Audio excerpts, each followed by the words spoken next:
So I am calling the meeting of the Board of Corrections November to order. And we will begin by letting...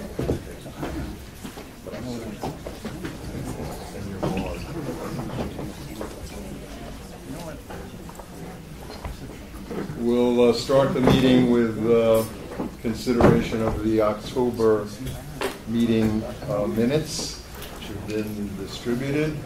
Are there any comments or corrections or amendments? Hearing none. A motion to approve, please. And second. Hearing no objections, unanimously approved. Let me turn to our Executive Director for her report. My report will be very brief. First, I just want to say that I'm very saddened and disturbed by the attack that happened last week against an officer. I know it's on our minds in this room. I know it's on the minds of the staff working in the jails, and I just want to acknowledge that because that is a very serious backdrop to this meeting.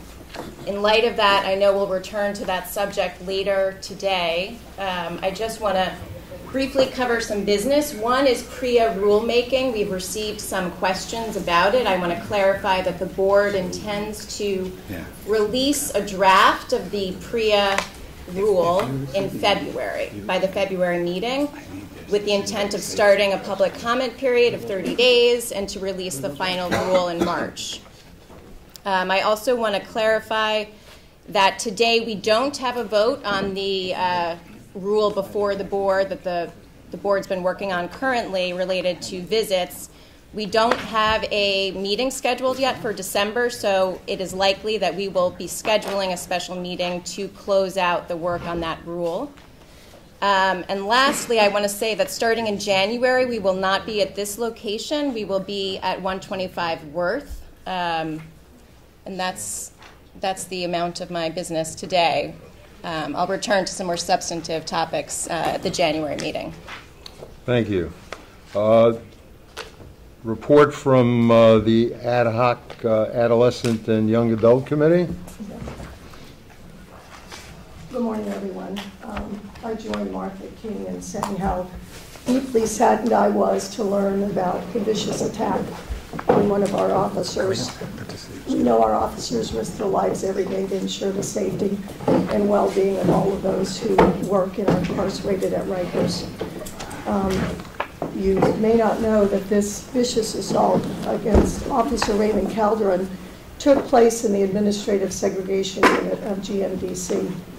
I believe Commissioner Pott will be discussing this with us. This is the unit that we have discussed board meetings. This was a unit where all the weapons were found. Over a dozen weapons were found, many of them jail-made weapons from the deteriorating buildings. It's housed generally very dangerous gang members, and it can be a very difficult unit to manage. I know Commissioner Pott and his team have plans in terms of these units. I certainly think we can all agree that we need more officers to ensure the safety, which I know Commissioner Pott is currently recruiting and training. In terms of my committee, we've met with Commissioner Pott and his senior civilian and uniform team to discuss the young adult plans and to discuss the finalization of the TRUE policy. We've also met with Health and Hospitals Corporation to discuss the therapeutic programming and housing that will be available to the young adults once that housing is created. I can tell you that at this point we know that HHC will be enhancing the mental observation unit for the adolescents at RNDC, as well as ensuring that there's access to the CAPS in the PACE units and enhanced mental observation units for the young adults. The commissioner and his team are still working on developing the plan and implementation for the housing in GMDC of all young adults. That has been extended. As you know, we granted the variance until the end of December 31st of this year. There's active and ongoing dialogue between the Board of Corrections, Department of Corrections, health and hospitals corporations and those other partners that are involved in this plan. And I know that the commissioner is working to develop safe alternative housing to punitive segregation and enhanced supervision, including adopting what has been a very successful model in RNDC for the adolescents, that being the True and the Shoe housing units, as well as developing a new secure unit. I will just say, although we'll be discussing it more, that Commissioner Pont will be seeking a variance to extend the time to end punitive segregation and enhance supervision until the end of February 29th. That's from December 31st. It's 2 months. And I am fully aware that he needs the time to fully develop, plan, and implement these safe alternatives. It's also my understanding that Vera will be working alongside the department. He also needs time to develop an alternative disciplinary system for the young adults to ensure that we hold them accountable for infractions and for assaults that occur out at Rikers. I want you to know that I fully support Commissioner Pont and his team and support this variance, which we'll be discussing later.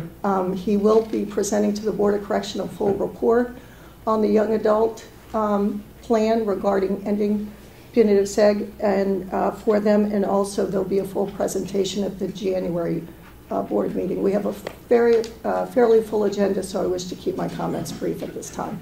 Thank you. Any questions from the board? And now the Violence Committee. I just have a very brief report today. I also want to express my sadness and great concern about what happened last week. The Violence Committee will be meeting, and we had a pre-scheduled meeting with COBA next week to discuss its issues regarding violence. They wrote us a letter, wrote me a letter asking to meet with our committee, and that meeting is scheduled for next week. And we will certainly discuss whatever their agenda for that meeting. Additionally, the board chaired by Jennifer Jones Austin has a committee on serious incidents and deaths, which also has a scheduled meeting next week. And I've talked with Ms. Austin, and that committee will begin a review of this horrible incident as well. Certainly, it is the board's responsibility to do whatever we can to make Rikers Island as safe as possible. And this obviously was it shouldn't happen, and it shouldn't happen again. And whatever, I don't know what can be learned from it, but whatever can, we should make an attempt to prevent this going forward. I was going to report on a number of issues regarding visits, which is one of the briefs of the Violence Committee. I've been working with the Department of Correction to try to coordinate our data. We have different data sources which are very close and show the same trends, but the numbers are different. So I'm really not prepared to present them publicly right now. I received this past week some draft data from the Department of Correction, and I want to coordinate it with ours. I will say that there is a trend over the past 4 years, which antedates this, Commissioner Pont, that the rate of non-contact visiting on Rikers Island has increased approximately 400% in the past 4 years. In the past 2 years, it's gone up around 75%. That is the percentage of non-contact visits as per population on Rikers Island. So the population has gone down from 12,000 something in 2011. It's now 9,500 or something on average year to date. The absolute number of non-contact visits has gone from 2,000 to 7,000 approximately. I make these numbers are close, but the rate of non-contact visits has gone up. But additionally, I visited GRBC on October 30th, and at that point, approximately 1/3, we're checking on these numbers too. The numbers that I got were 1/3. According to the department, it's a few less than that. 1/3 of all prisoners in GRVC are on a non-contact visit list. Trying to understand why these rates have gone up so dramatically, and we'll have a fuller discussion on that going forward. So that's the end of my report. Any questions? I'm going to reverse the next two on our agenda and and ask HHC to describe the transition from Horizon next, so that we can connect the items from the Department of Correction and the Commissioner and not break it up. So if HHC would come up. Good morning. Put the mics on. Great, thank you. Hi, good morning. I'm Patsy Yang. I'm the Senior Vice President at Health and Hospitals. I have the honor of heading up a new division at Health and Hospitals, which was created specifically for correctional health back in June by the Board of Directors in recognition of the importance of the work that we do. In giving you an update on the transition, I think everybody knows that at midnight of August 9th, about 300 staff came over from the health department to Health and Hospitals, along with our contracts, our subcontracts, our assets, our obligations, and our operation. We, at the same time, began vetting about 1,200 staff who are employees of Horizon. And that means going through their personnel folders and looking for disciplinary actions, performance evaluations, background clearance checks, and interviewing people. We are still in that process. We expect to be done with that process by next week. So Doctor, are you reprinting everybody? Are you treating them as if they're new city employees? They're all reprinted, yep. Mm-hmm. And that's still ongoing, actually. And at the same time, we started speaking and interviewing and making selections with the management, the non-represented staff, because that's one of the first steps that we're doing to restructure, which is create unity of leadership rather than having vendor and oversight agency relationship. All the management from supervisors on site to the executives will be one team.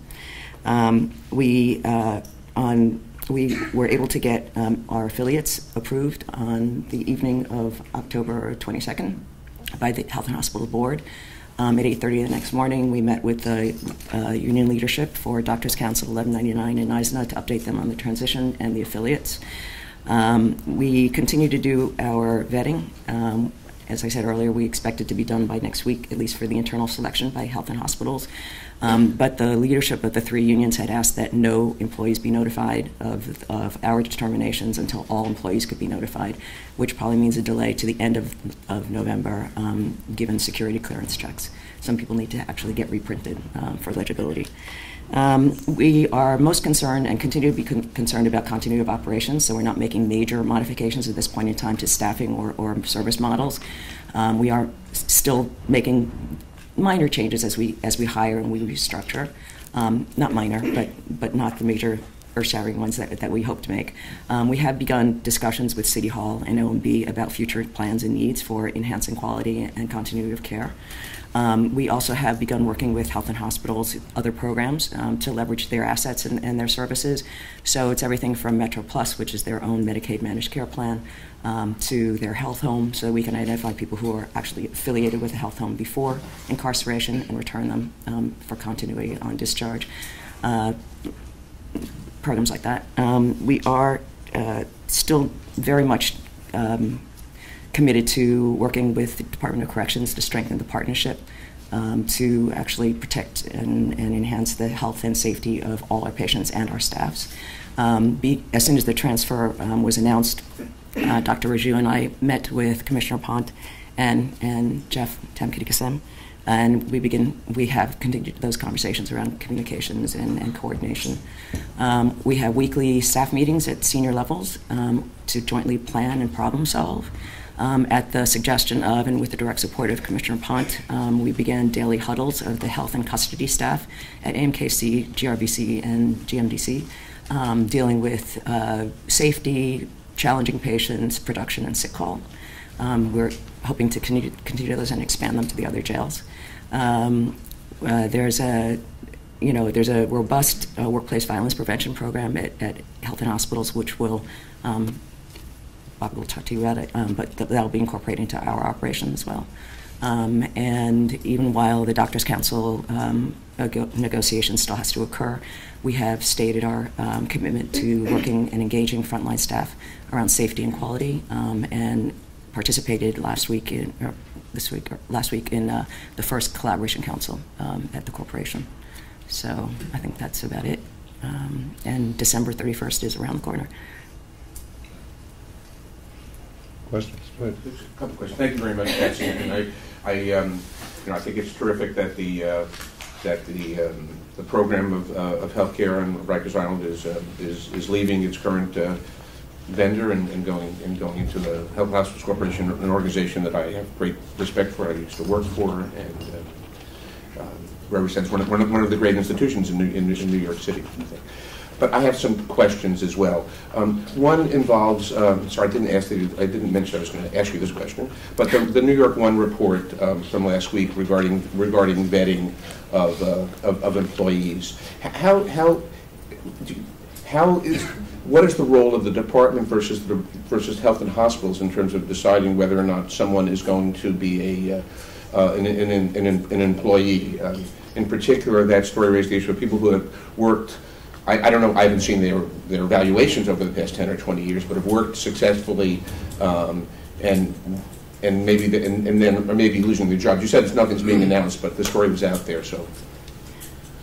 Yeah. So security clearance rests with Department of Corrections. We do the performance evaluation, disciplinary, professional credentialing and licensing, but the ability for somebody to work in a correctional facility rests with DOC.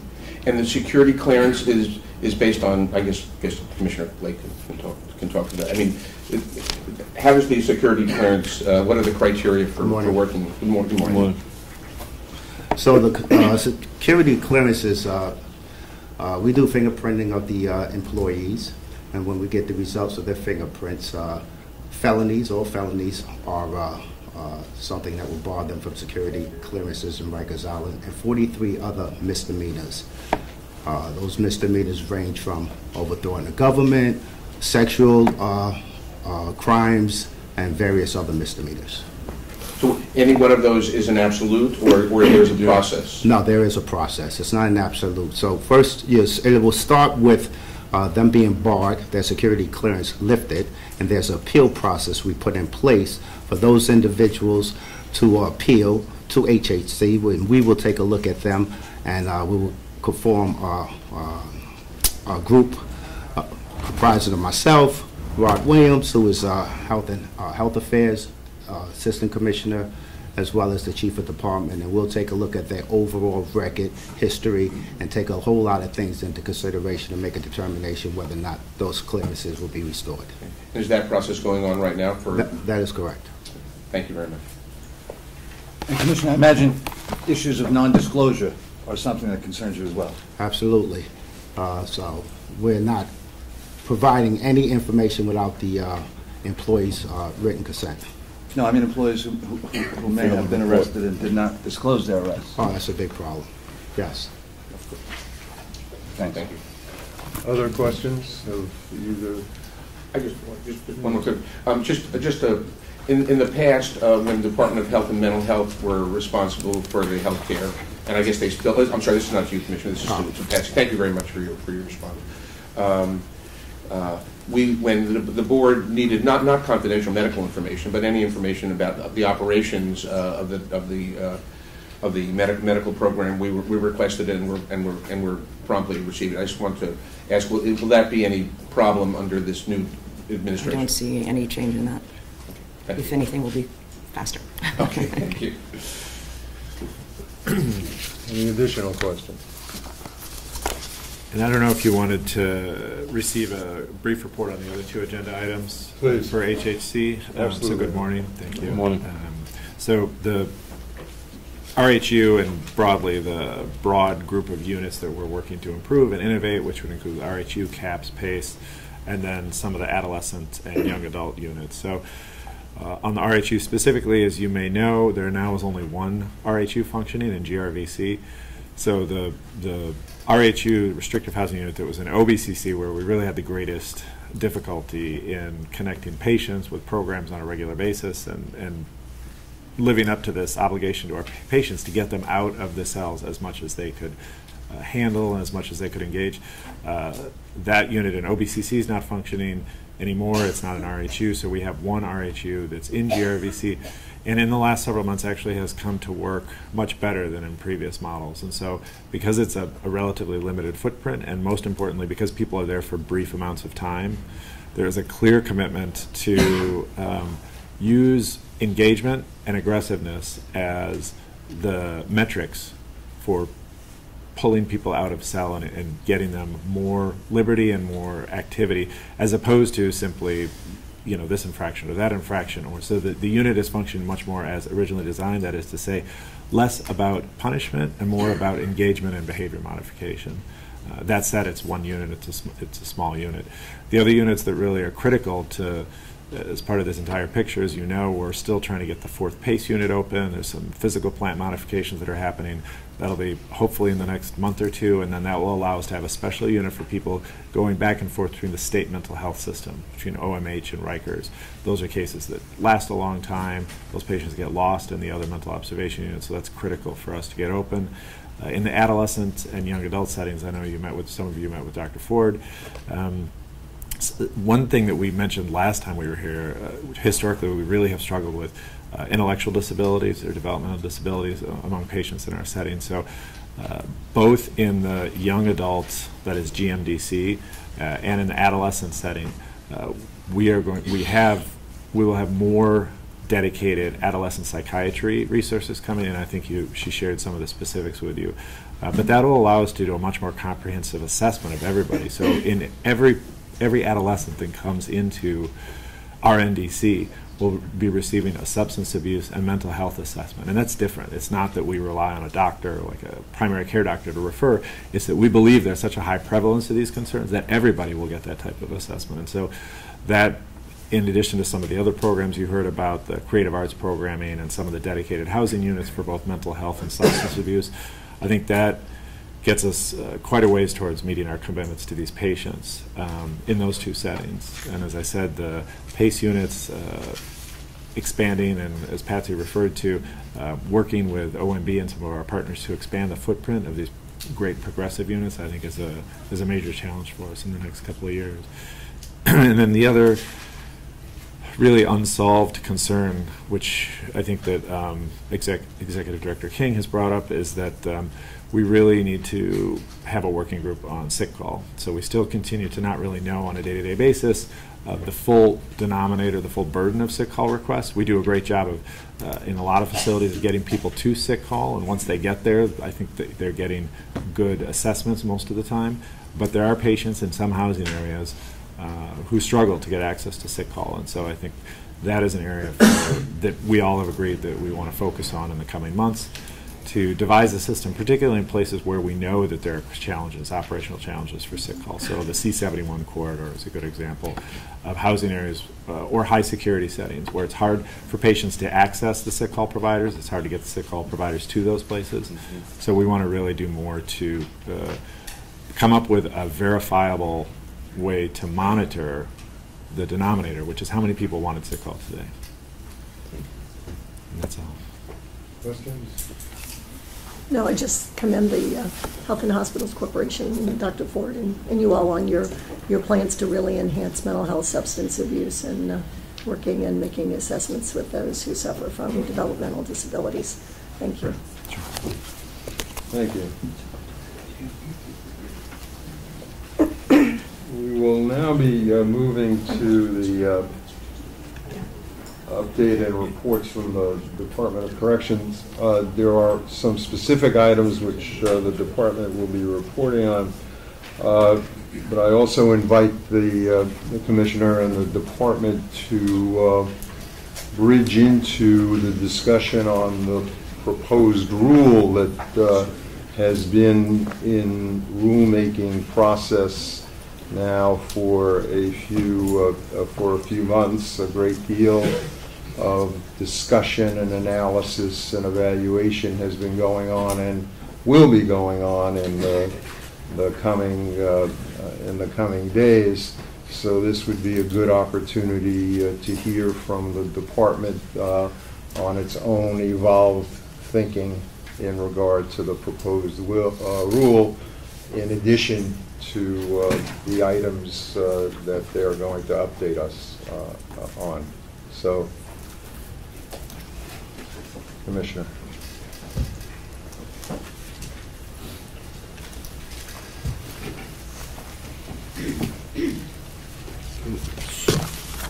Good morning. I want to thank the board and specific board members who have reached out over the last few days and offered support both for Officer Calderon and the agency during which is obviously very difficult times for us. As has already been reported, on Thursday, November 5th, we had 4 inmates in GMDC viciously assault an officer in the Ad Seg unit. The officer was able to identify all 4 inmates. The officer was taken to Queens Hospital, the New York Hospital in Queens, where he received 26 stitches to his face, hand, and neck. Department immediately responded to the incident, isolated the crime scene, gathered the inmates, conducted multiple searches, both of this facility and this area, but also throughout the agency. At that point, we did not know if this was somehow gang-related and it could have been tied to other gang members in other facilities or specific to this location. Based on the intel gathered so far, we believe that this premeditated attack was an isolated plan by the inmates in this particular housing unit. This plan was hatched based on an incident that had occurred the day before. Hell no to the status quo. These prison walls have got to go. Hell no to the status quo. These prison walls have got to go. Hell no to the status quo. These prison walls have got to go. Hell no to the status quo. These prison walls have got to go. Rikers is racist. Rikers is racist. Rikers punishes the poor. These prison walls have got to go. Rikers commits physical and sexual violence. Rikers abuse children and the mentally ill. Rikers acts as a prison, not a jail. Rikers is a waste of public funding. Rikers is a waste of public funding. Rikers is a torture chamber. Put that sign down. No justice. No peace. No justice. No peace. No justice. No peace. No justice. No peace. No justice. No peace. Black lives matter. Black lives matter. Black lives matter. Black lives matter. Black lives matter. Black lives matter. Black lives matter. Black lives matter. Black lives matter. Black lives matter. Rikers is failing. Thank you. Shut it down. Shut down Rikers. As you were saying, Commissioner. Well, this attack was not specifically targeting Officer Calderon. It was targeted to any officer that was in that work area that day. There was no incidents that this officer and these inmates had in his entire tour of both that day or previous days. The inmates that participated in the attack were brought to the Bronx DA for arrest and arraignment, where the 2 main inmates who were involved in the physical attack were placed on a $500,000 bail and could face up to 25 years in prison for their roles in this attack. However, this incident also continues to highlight some of the concerns I have about balancing reforms with necessary safety and security practices in our jails.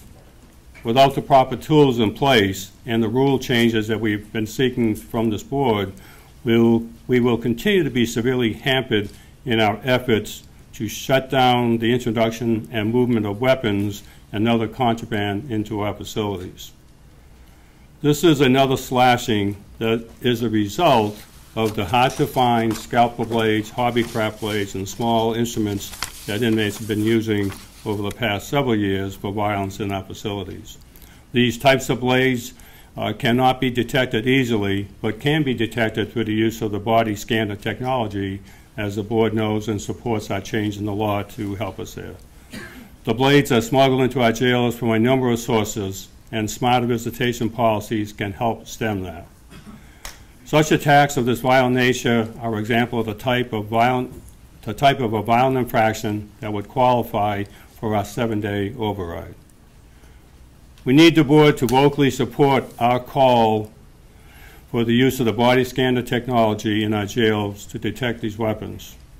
We also need the board to move forward with our proposed rule changes that we'll talk about this morning. Any questions on this topic? Commissioner, I know that you and the chief have spent time with the officer and his family. How's he doing?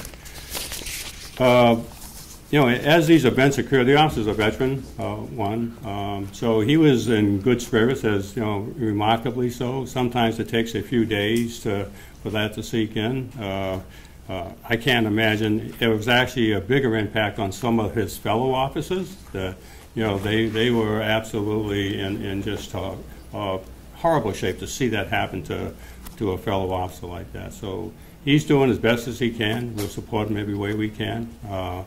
But it impacts the entire organization. It's not an impact to one individual. It impacts every officer. And just kind of highlights the risk that our staff are putting themselves into every single day. And I want to make sure that we, myself and the board, are doing everything we can to support them and giving them the tools. So that's the other piece of that. So he's doing well. Questions? Go, please, continue. So the other piece for me was talking about the APUs. Go there. So we have some slides. Do we?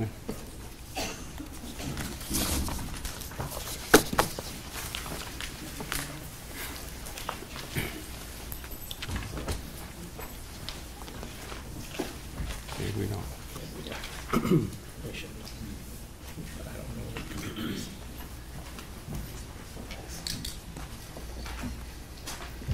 We may have some slides. All right.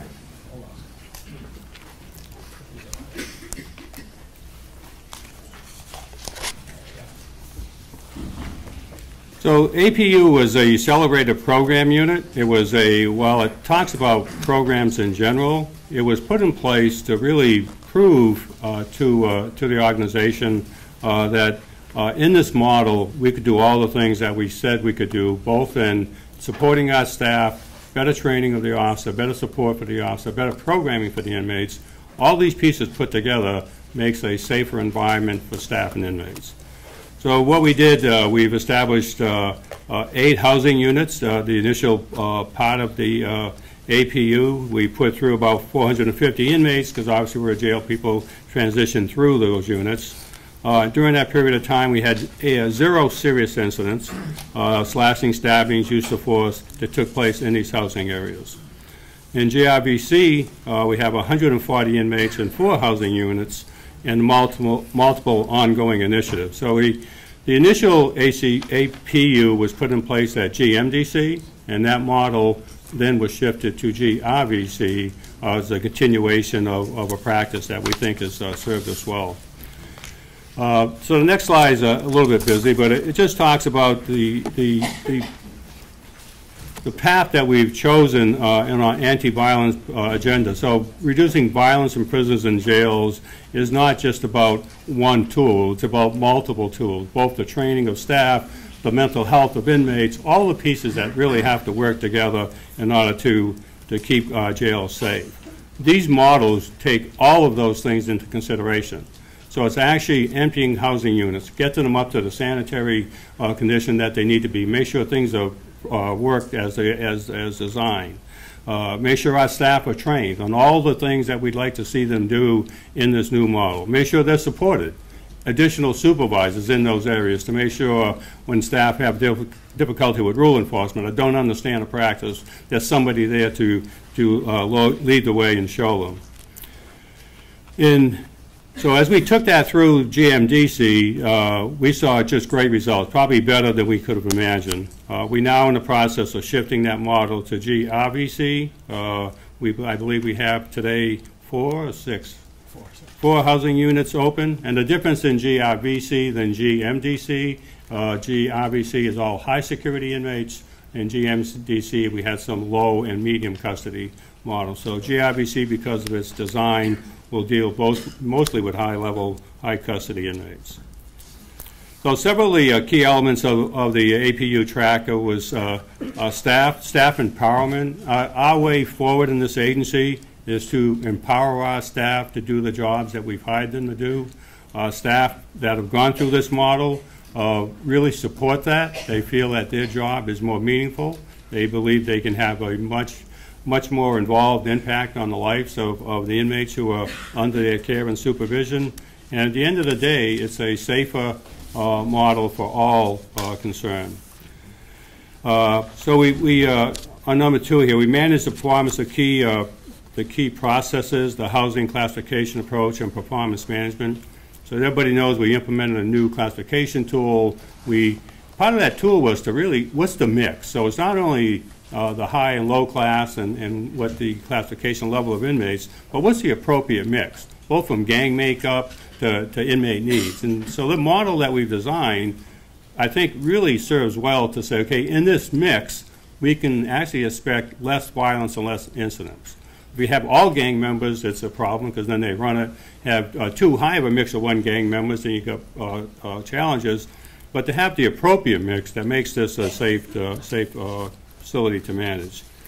So in 3, we improve the experience and engagement and show value to inmates. So part of the programming is allowing inmates who want to help themselves, because at the end of the day, that's really all we can do. We can make things available so inmates can help themselves. We've seen levels of 80 and 90% inmate participation in programming. And this is all voluntary, so it's not a mandatory participation. 80 and 90% participation in programming. So those are all really good things, and as some of the protesters said, it's a better investment on city dollars that hopefully these offenders improve and don't come back into custody in the future. So on this slide, basically just we talked about the incident levels are better than average in the agency, and in some cases better than anyone could have hoped. We had to, as we started this process, both the GMs and GRVC, we had to really get staff buy-in, starting with our correctional officers to make sure they understood what the model was, volunteering for the assignment, understanding what their roles, how their roles would be different. And if any of the board members have not gone into these areas, I encourage you to do that because it does feel different. It looks different. It feels different. The conversation with the officers is much different. And that's the way we're going to change this organization. So it's not going to be a mandate from the commissioner's office. It's going to getting our staff to believe in a model that works well for them and works well for the inmates in their care. As everyone knows, the last item on this slide is that this model, we're going to roll out the entire Department of Corrections over a period of time. We'll finish up in GRVC. We'll then move on to AMKC, which is our biggest facility. But we would have impacted a significant part of our inmate population, especially at the high custody level once we're done. What do you want to talk about on this slide? Commissioner, time frame on that? Rough. So time frame on GRVC will be going into early next year. Most of our initiatives, I think as the board knows, are being hampered by staffing levels.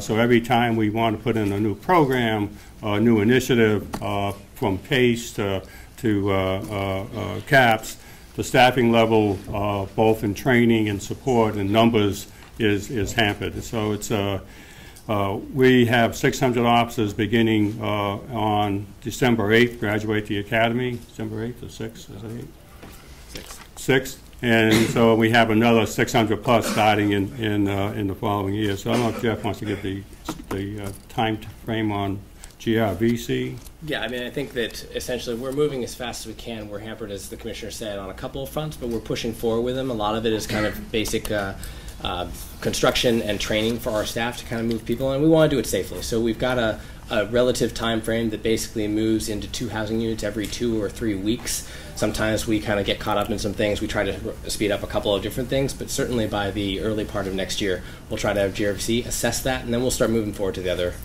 facilities, as the Commissioner Right, so, said. and the other thing was, it's not only the staffing, getting the staffing training and supported, it's the rehab of these housing units, and some of them, as the board knows, are in very difficult shape.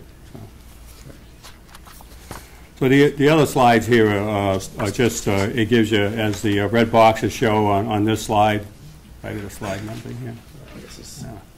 There's the red boxes show on where the model here at GRVC is performing worse than average, but as you see, most of these housing units, they're much better. I mean, much better being 0 in comparison to anything else. So we're very enthusiastic in support of this model that seems to have worked very well, both in GM and in the last couple months in GR, and that, again, we're going to roll this model out throughout the agency. Commissioner, this certainly sounds like a terrific initiative. Could you describe just what some of the programs are that the inmates find so attractive and so valuable? Some of those are vocational, some of those are educational. I mean, again, I was in I think it was 8B or 8A, I forget which one, across the hall, and again, you get a much better feel when you walk in that housing units.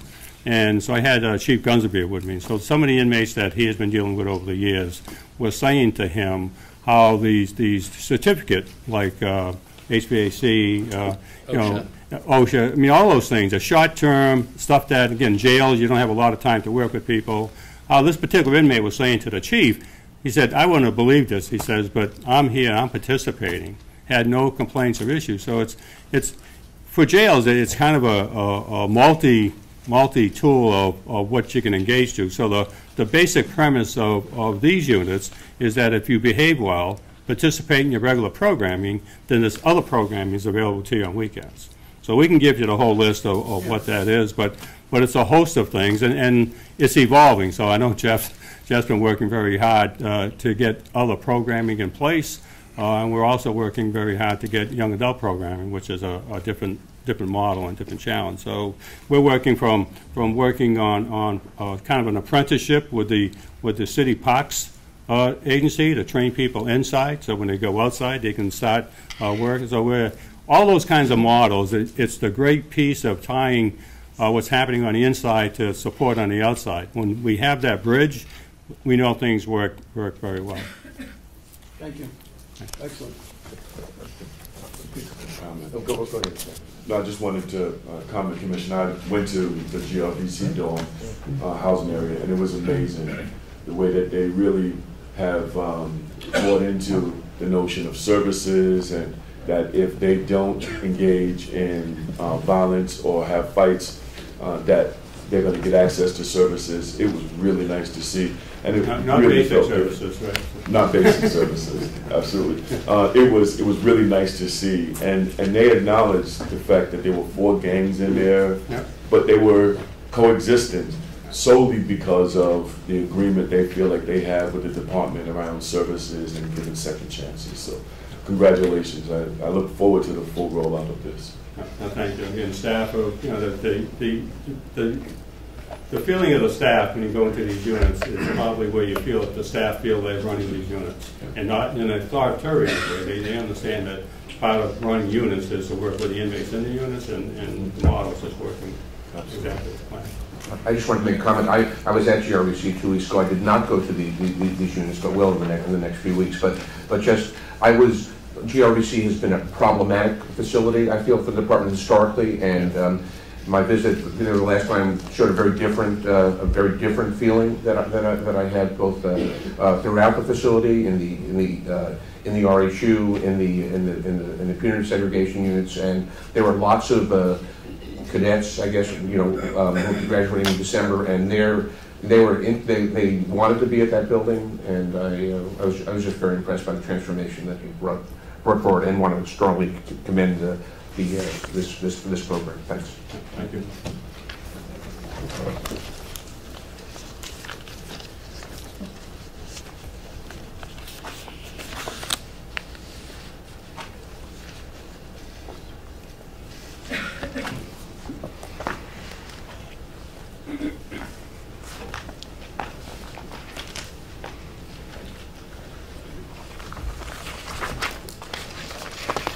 somebody else is doing uniforms. We'll also just give an update on our uniform efforts as a bridge from the last meeting.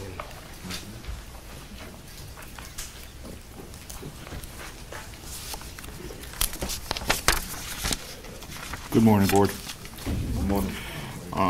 This is an update from our presentation last month concerning the rollout of the inmate uniforms. This first slide is where we were prior to the rollout of the inmate uniforms for the general population detainees. This accounted for about 12% of the agency's population and has been in uniform for quite some time. Our rollout was for tan, non-insignia inmate uniforms to be issued to all general population inmates throughout the agency. We started the rollout with 3 facilities in its entirety: Brooklyn, Rosie's, and RNDC. Those facilities were outfitted with the tan uniforms, with the adolescents still remaining in the dark brown. We've also identified that for the city-sentenced adolescents, in order to make them more distinguished between each other, between detainee and sentence, we are opting with a stencil indicating city sentence on those uniforms, so they will be identified more easily with staff. And we are standardizing a color code throughout the agency for the various statuses. The previous slide indicated that. Now, based on last month's hearing, there was some concern and some feedback from the BOC. So what we did was we paused the rollout of the rest of the agency with the inmate uniforms, so we can get an understanding of the concerns the board presented, and to ensure we were providing at least what the BOC minimum standards were with regards to uniforms and the sanitation of those uniforms. Ensuring that we had systems in place for inmates on trial status to be able to wear their street clothes to those court appearances, and that the facilities had ample laundry capabilities to ensure the minimum of every 4 days being provided clean uniforms. Good morning, Board. My name is Shavana Gobin. I'm the Assistant Commissioner for Strategic Planning. As Deputy Commissioner Farrell mentioned, after the feedback we received, we took stock of the department's institutional uniform process and conducted a comprehensive analysis of our uniform policy, the distribution process, storehouse inventory, laundering services, inmate notification, the admissions process, trial clothing, packages, and medical footwear. We started with site surveys of our laundry capabilities and identified how many washers and dryers were needed for each facility, those that were in need of repair, and identified space for additional washers and dryers. For the 3 facilities that are fully uniformed, RNDC, RMSC, and BKDC, all washers and dryers are fully operable. We implemented laundering schedules for each facility that allows for uniforms to be laundered twice a week. The schedule is posted in all housing areas, law library, public access areas, and visiting rooms. Here is a snapshot of RNDC's laundering schedule. In the event there is overflow, central laundry services is available for all facilities with pickup and drop-off same-day services. For the larger facilities, their service is available 3 times a week. Here is a snapshot of their schedule.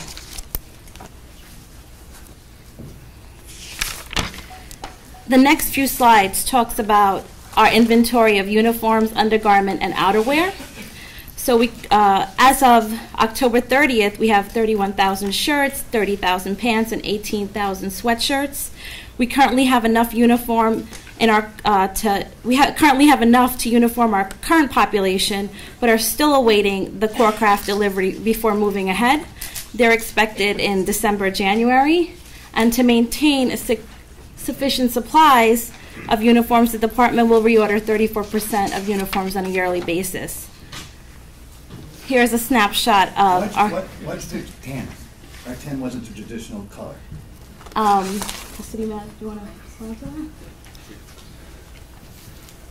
So back when we started looking at this implementation of uniforms, we got the color samples from the vendor, and of all the uniforms that we had currently used in stock between the brown, the tan, the lime green, we used the gray, the lime green, and the dark brown. The green for the city sentenced.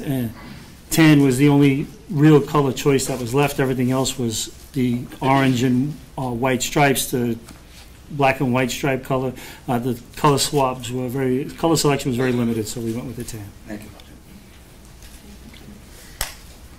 So that's just a snapshot of our uniform inventory. As it pertains to procurement of undergarments, the department will allow inmates to keep their own undergarments as long as they apply with the DOC standards. Moving forward, the department has placed an order to receive institutional undergarments and is currently awaiting that order from Corcraft at this time. And here's a snapshot of the undergarments that were procured.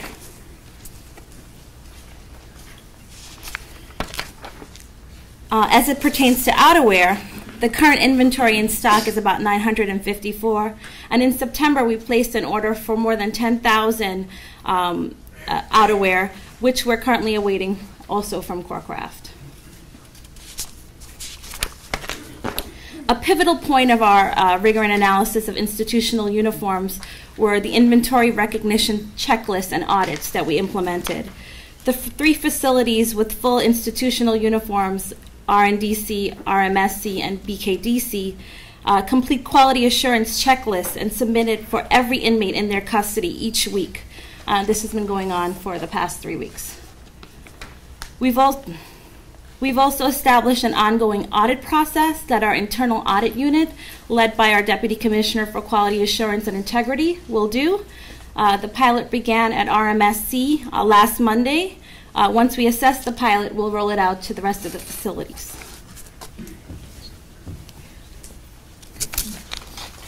Mr. Farrell. Yes.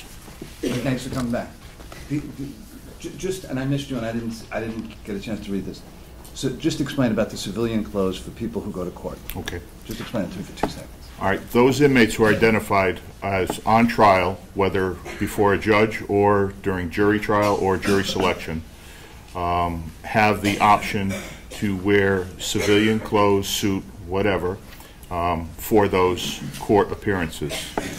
When we, in custody management, one of the units that I oversee, receives the on-trial list for the 5 boroughs, we list that as a priority 1, which identifies to the facilities that the inmates listed as that are on trial and are therefore entitled to wear the clothing.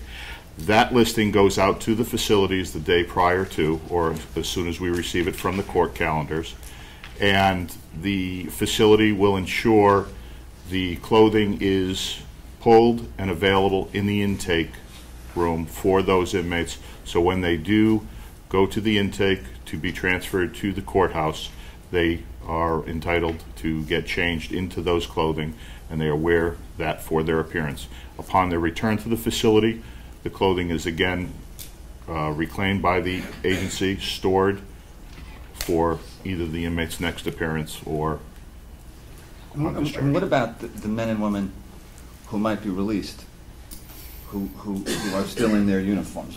Have you given that thought? Have you gotten a solution to that one? Well, one solution we did is that's one of the reasons we went with no insignias on these uniforms. They are plain tan pants and plain tan shirts. So therefore there is no DOC logos on any of that clothing. So should they get released and they are in their tan clothes, they will at least have no insignias indicating that's the case. They then can return to their facility and reclaim their clothing. If we are also looking at establishing a clothing box at each of the court commands so that inmates upon their release from court can return those tan uniforms and be issued clean clothing, street attire to leave from the courthouse. I had raised these questions before. What about the inmates who exercise their rights to testify before a grand jury? Certainly appearing in a uniform, whether it's marked with an insignia or not, it's kind of obvious that they're in jail, can be prejudicial for such an inmate because the grand jurors will assume that they're in jail and therefore they must be really dangerous and must have committed this crime. Why is it that they wouldn't be able to wear street clothes? Grand jury is... So it's not just trial? It's not just jury trial. So it's any jury type of appearance, whether it be grand jury, trial jury, or trial by judge, or jury selection. Anytime that they're in that process, they will be permitted to wear their street clothes. And is it your experience or is it the department's experience that the courts actually do in fact notify you when cases are scheduled, not when they're on trial? I mean, cases can get sent out for jury selection at 4 o'clock in the afternoon.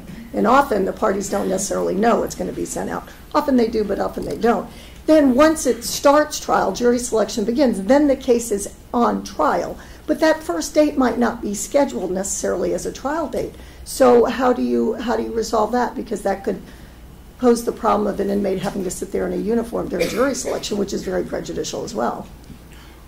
What we rely on are the court clerks who are setting up the calendars for the next day, and they submit those calendars to our office. Sometimes they do come in later in the day, but our staff are there and they will get those updated priority 1 transfers, because the reason we have the priority 1 set up is because we need to ensure that those inmates are there in court because there is the jury selection and or trial going on, and those are time sensitive priorities when it comes to court appearances. And what about the adolescents that are produced for the family court? Because we do have some adolescents that are incarcerated on adult charges in the criminal system as well as appearing in the family court on family court matters. Are they entitled to wear their street clothes to their family court appearances? If it's a routine appearance, not necessarily. Thank you. I just want to thank both of you for the work that you put into this since you received our letter. And I know we've done joint tours together, and I look forward to doing some more before this rolls out more fully. But I'm very impressed by the inventories and the site surveys. It's really more than we could have expected, really. Thank you. Thank you. Thank you. Thank you. And the next slide is just some concerns over the footwear and whether or not inmates who have medical needs, what type of footwear are they entitled to. What we're doing is we are working with medical and our security staff to come up with an identified select item list of those articles of footwear that would be considered supportive and meet the needs medically and custody-wise, security-wise. So therefore, when an inmate does need those devices or shoes, they will be able to be provided to them expeditiously. But are you providing boots for everybody or just for?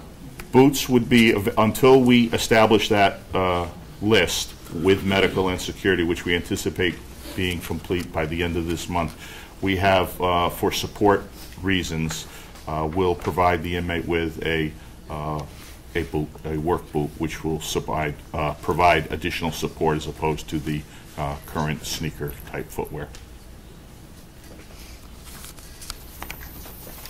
So the next step is, once we receive the additional supplies of inmate uniforms from Correctional, which we anticipate the early part of next year, we will then reactivate the rollout and continue throughout the agency. Thank you. I would just ask that when this rolls out, can you report back on how it's going with respect to court and trial? I think that's going to be a critical issue with this particular rollout. So just monitoring how well that's going in terms of communication from the court clerks to DOC. Absolutely. Thank you. Thank you. Thank you.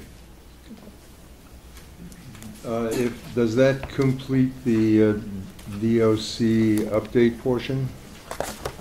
If so, I'd like to move the discussion to, as I noted before, the proposed rule that is now in rulemaking process, and invite the department to talk about its current thinking on that proposal.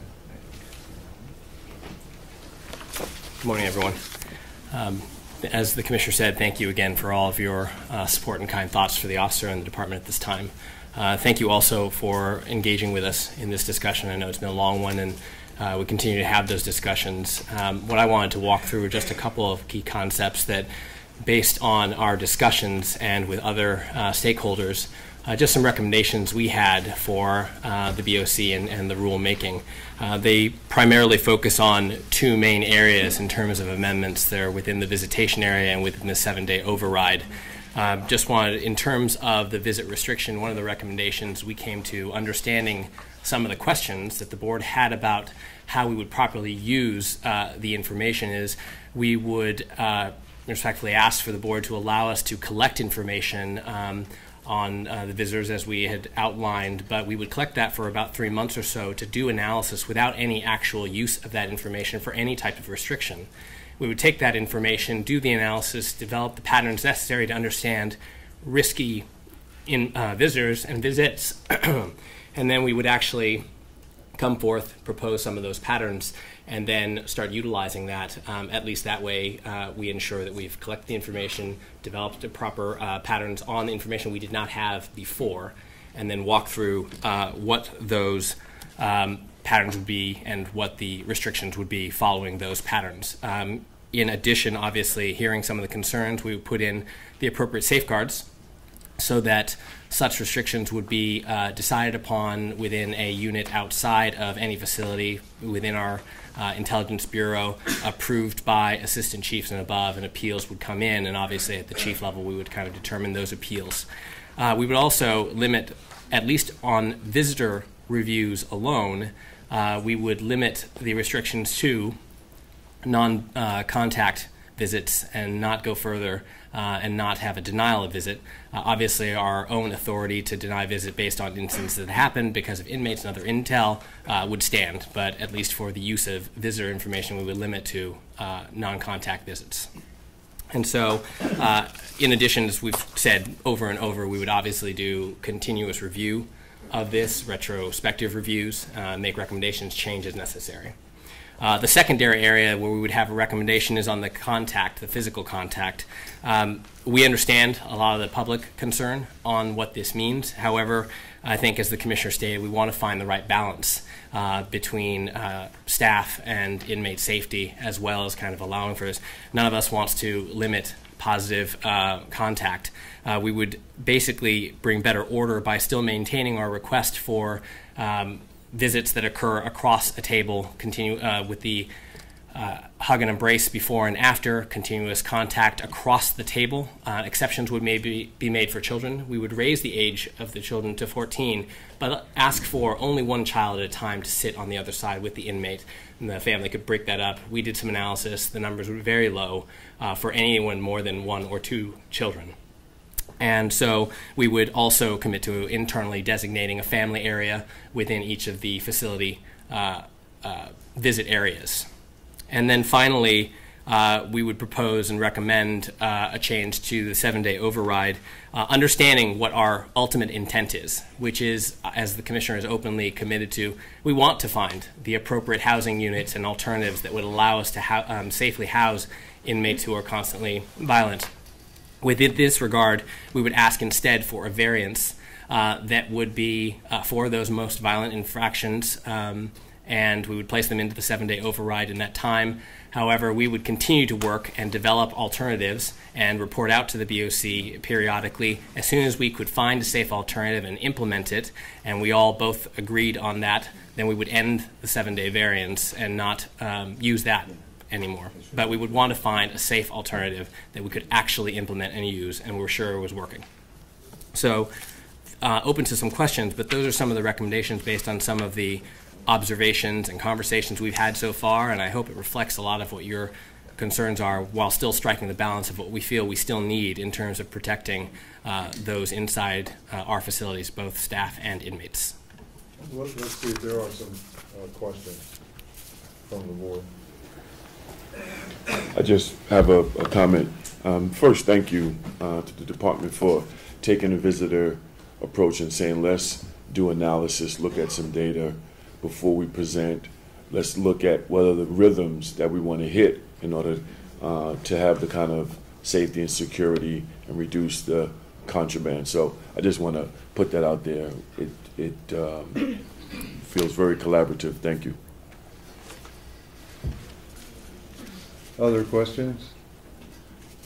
Jeff, I'm just wondering if there's any other information that the department can provide to the board regarding why they're proposing this particular approach. We've had communication over the past couple of weeks regarding and the commissioner in his testimony to the board, private discussion, discussions with board members, and in the testimony submitted to the for the hearing that we received October 23rd, describes a group of prisoners, a group of visitors who visit more than one prisoner. And that's the only information that we've received so far about a group that's at increased risk for transmitting contraband. And that's based upon their actually, as I understand it, they're actually having been identified as having contraband and through the screening process, through the visit search process. So you have found that group, but when the data that the commissioner presented showed that there were high percentages for people who made multiple visits, but as your reanalysis that you provided me showed that basically for anybody, for a large part of that group, anybody over 6, there was only one person in each of those categories when you looked at year-to-date data. So that's not going to yield a lot. And so is there any, but that's the only thing you provided the board with so far. Is there any other data that you have to explain why these categories of prior criminal, of criminal record are going to be useful in finding contraband? The board is concerned that these categories define the population who comes to visit people on Rikers Island, rather than defining a subcategory of it. And one further question, which is, the department has tried to be responsive to the board's concern about what a family is, and to be broad in terms of that. But I have not seen any information from the department about what a friend is. And I'm concerned that our current rule specifically states that you don't have to prove friendship to be here. But I'm concerned that that in your new rule that's not the case. And I don't know what you so you have to prove some relationship of friendship, and previously there was none. You talk about intimate. Yeah, and then there's a lot packed in that. So I'm sorry. No, it's okay. Just a couple of different things. One, I think that, as we said before, we don't actually believe that we are going to be broadly trying to apply this restriction. Actually, it's a good note that it says that the numbers right now are relatively small. What we want to do is take the information that you're giving us, if you do choose to pass the rule, to take a look and develop the patterns, kind of identify the population that we might look at. We expect that to be small. As a broad percentage, we have a lot of visitors coming through. They're all mostly positive. We're happy with that. We want to maintain that. What we do want to do is just balance and make sure we can identify the small groups that are trying to either smuggle in contraband, provide bad information in terms of directing attacks and so forth. So if we can do that, then I think we will have a balance a lot of the other things we're doing. So broadly, one there. In terms of data, we are taking a look at it. That's part of why we're asking for the time to actually take a look at the patterns. So if you indulge us on that, we have obviously will kind of take the rigor analysis. We've got some intel, but we'd like to apply it to some of the information we've never had before with regards to visitors. And then I think to your final question, if you can just trigger me a little bit. You define. Family. We don't define friends. Yeah, we are not trying to define broadly. As New York, city law allows, any visitor can come in, and there are many people who do come in for positive reasons. Pastors, attorneys, friends, family. We aren't trying to limit that. What we are trying to do is just outline a couple of factors that we feel aren't actually as positive. And so, close family relationship, great. Close friendship, just as strong as family bonds. But at the same time, there are some that have no relationship, and we do want to identify what that is, especially when someone might be visiting 9 different people. If we can take a look at that factor and then dig in, then that would help us to better isolate what maybe risky visits could be. They're separate issues. The person visiting 9 is something, sure. but you define, you call for an intimate friend in the rule. I don't understand what you mean by that. I think that we were trying to we actually were probably trying not to define as much because we wanted to leave it relatively open. I think, there were some concerns that we kind of put in different kind of types of friends, and I think we had this discussion with the board that we felt maybe that would be kind of going down a path of having to define everything. We actually are not trying to limit it as much. So, I just want to interject and say that the concern about friend versus family may still be applicable, may be applied when looking at the family visitation and the family centers and how broadly family is defined in those contexts. Does a child have to have resided in the home of the inmate to qualify as a family member? So we may have to look at that. We should look at that. But on the whole, I just want to weigh in and say that I think that that the revisions that are being proposed represent a consideration given to the public testimony that was provided. I know that the board heard, listened to, and gave great consideration to the points that were expressed by members of the public at the hearing that was held last month, and share those concerns with you. It seems as though you've taken them into consideration and taken them to heart. And so I think that we are making progress, and I just want to commend the department for listening to and being willing to work with us to address these concerns. Thank you. I have a couple of comments and questions. I agree with Jennifer. It's clear that you all have really listened to the board and the community concerns and have proposed some revisions to address those, and there certainly is some significant movement. I just want to make sure that I better understand. In terms of collecting the data, are you saying that you want to collect data on every visitor that comes at every time? Is that who you're looking to collect the data on? Or is it certain inmates that you think are, by virtue of some reason, are potentially posing a risk to the facility? I don't think that we would actually be capable at this time of collecting information for every visitor. However, we would need the authority to kind of collect information on visitors to kind of highlight and focus on those visitors and those relationships that we want to start with and build off the analysis. Okay, but in terms of the proposed revision, is it for all visitors, and then you all intend to use your discretion as to which visitors? Yes. It's not a narrowed category of visitors. Is that right? Okay. Yes. And in terms of the 7-day rule becoming converted into a variance, just so it would be so long as you need it, do you have any idea how long you think it will take for the department to be able to develop the alternative safe housing to punitive seg for that 7-day? I know you're working on it regarding the young adults right now and creating some sort of secure units. Yeah, I mean, I think our priority is certainly kind of focusing on the young adults first and obviously working with Vera. So I think the biggest handicap is going to be the physical building, to actually design something and build something that's safe.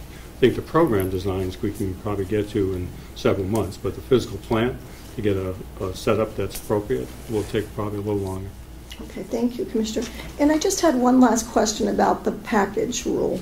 If you could explain to me how that's changed. I know it was pre-approved, and now I believe that you all might be proposing something differently, and how that relates, because I know many times you'll say that you're trying to bring our standards in line with, let's say, the State Commission standards, and it's my understanding from briefly reviewing that regarding packages that generally, packages can be shipped or can be mailed from anyone to the state prisoners, that the Chief Administrative Officer has discretion in any particular case to limit that inmate to only receive from a vendor who in the normal course of business ships, but it's not across the board, and even if it is limited to a vendor who ships, it's to all vendors who do that in the ordinary course of business. How does your proposal relate to the State Commission standards?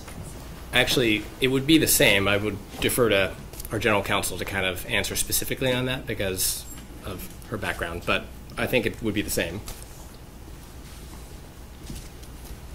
Good morning. Good morning. And I'm just going to confirm that it would be the same. We're not looking to change anything that the State Commission of Correction requires. Our proposed rule would be consistent with the State Commission of Correction's rules. So my understanding is that the State Commission of Correction would like us to change the language to include language that says it's from a verified vendor who is engaged in this business of supplying packages and particular items that are approved by the department. Thank you. Thank you. Other questions from the board? So I have one, Jeff. On the process of gathering information, which would not be used in this period to make judgments of that, is the goal to determine in effect whether information that is gleaned would be useful prospectively? In other words, making the case that this is a worthwhile effort in the future. Is that what the goal is in this 3-month period? I think it's twofold. It's one, absolutely that. It's two, as I described to a couple people, is to understand kind of what the changing patterns would be. Obviously, we start to isolate and take a look at certain patterns. People will change those patterns. That's just how certain networks work. And so I think it would be, yes, what would be most useful for us, but also what could we use as people change their efforts. So when one asks a question like that, one has to be prepared for the possibility that it is not valuable, right? Some data elements probably won't be valuable. We'll see. Okay. I just want to clarify. What we're saying here is not that this data will be collected to determine whether or not we need to restrict visitation, but rather it will be collected to determine what patterns exist, and then determine based on those patterns what restrictions should be made for those who would be allowed contact visits and those who would be allowed visits but not contact visits. That's right. Loop visits. Right. So does that mean that this will end up being a continuous process? The reason I say that is because if you come up with certain sets of patterns, you develop criteria, then I think you said that folks will understand or get the feel for what your criteria are or your patterns, and then they'll change their behavior to things which would then show up in your analysis, which would require a new set of criteria, correct? Or?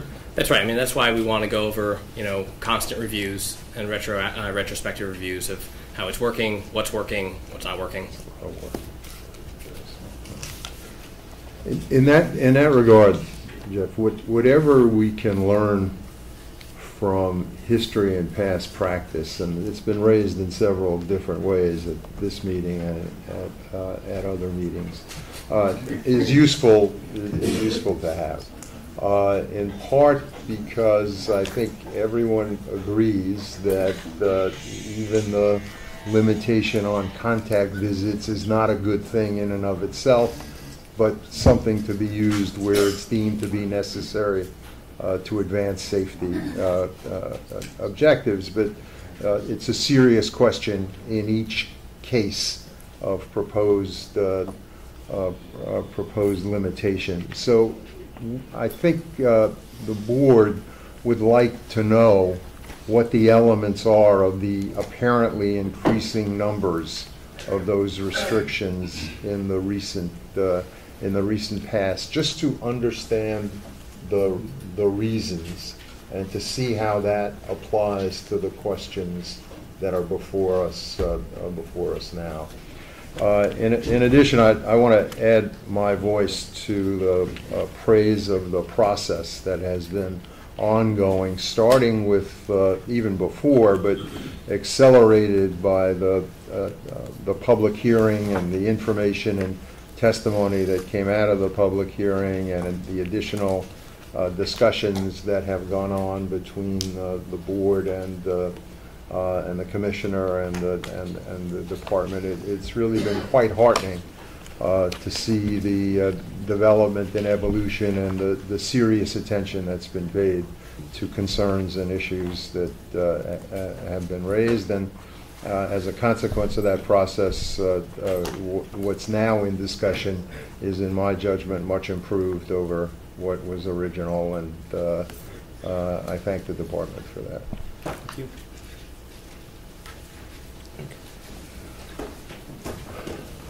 Okay, so we have a,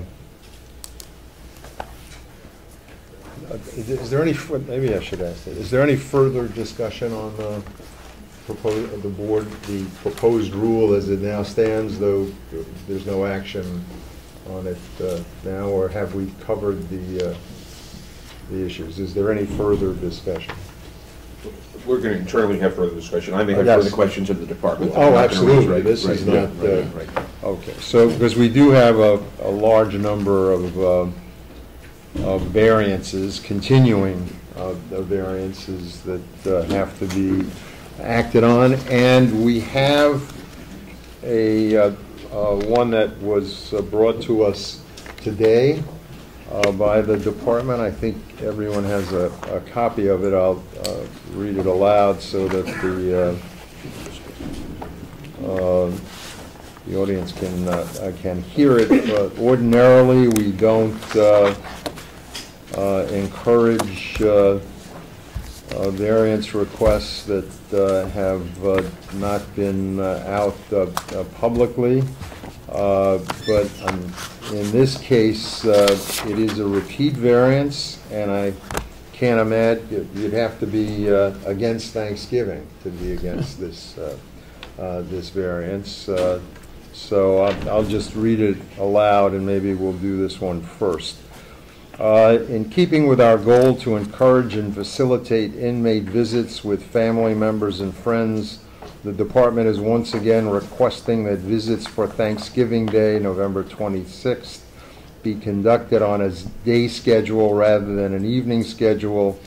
This request constitutes a variance from a minimum standard 1-09C11, which requires that the department provide at least 2 evening visits on Monday through Friday.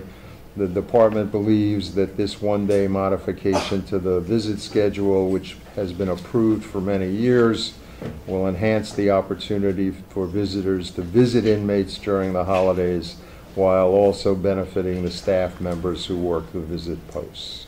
Thank you. It's from the commissioner. So can I have a motion on that one? So move the item. Second? Second. All in favor? Aye. Carried. So the first variance, again, these are renewals of variances, I believe, in all cases. Well, we can start with punitive seg, or we can start with the renewals, but the chief is here also. If you can. So, okay, we do have the PS one, right, which is what? For young adults. It's number, why don't I just do them in the order I have them? Okay, so the department has applied for a limited variance. You should have this in front of you for the minimum standard requiring that inmates aged 18 through 21 be excluded from punitive steg starting January 1, 2016. I believe Commissioner Hamill referred to this earlier. This would allow would extend the period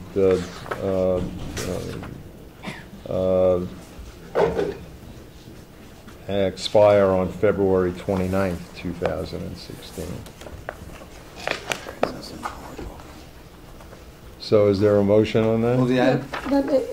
I'm sorry, just one moment. I did allude to that during my report. I also wanted to add a condition to that. We've had the opportunity to speak with Commissioner Pont and his team and are in full support of it to give them the additional time they need, but we also agreed that we'd be adding a condition that by January 4th, the department would provide the Board of Correction a plan detailing updated alternative disciplinary system and alternatives for the young adults, including housing alternatives to punitive seg and enhanced supervision. So I certainly fully support it. So we should do a motion on the condition. I think we need to do a motion on the condition first to add to the variance rest. So let's vote on the condition first. Okay, so I'm so moved to add the condition.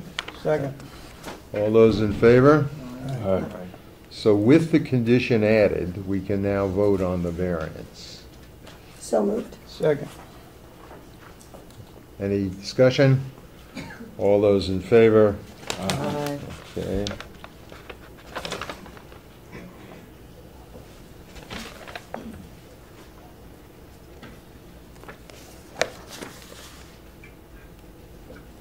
The next variance request, which is from the Health and Hospitals Corporation, has a number of proposed conditions.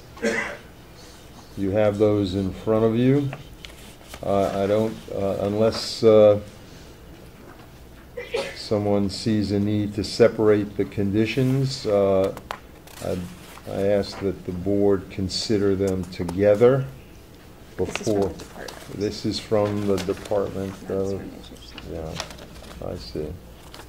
So this is a different variance? So 3? That's 4. Yeah. So You can also have, you can also introduce some of the variances if you like.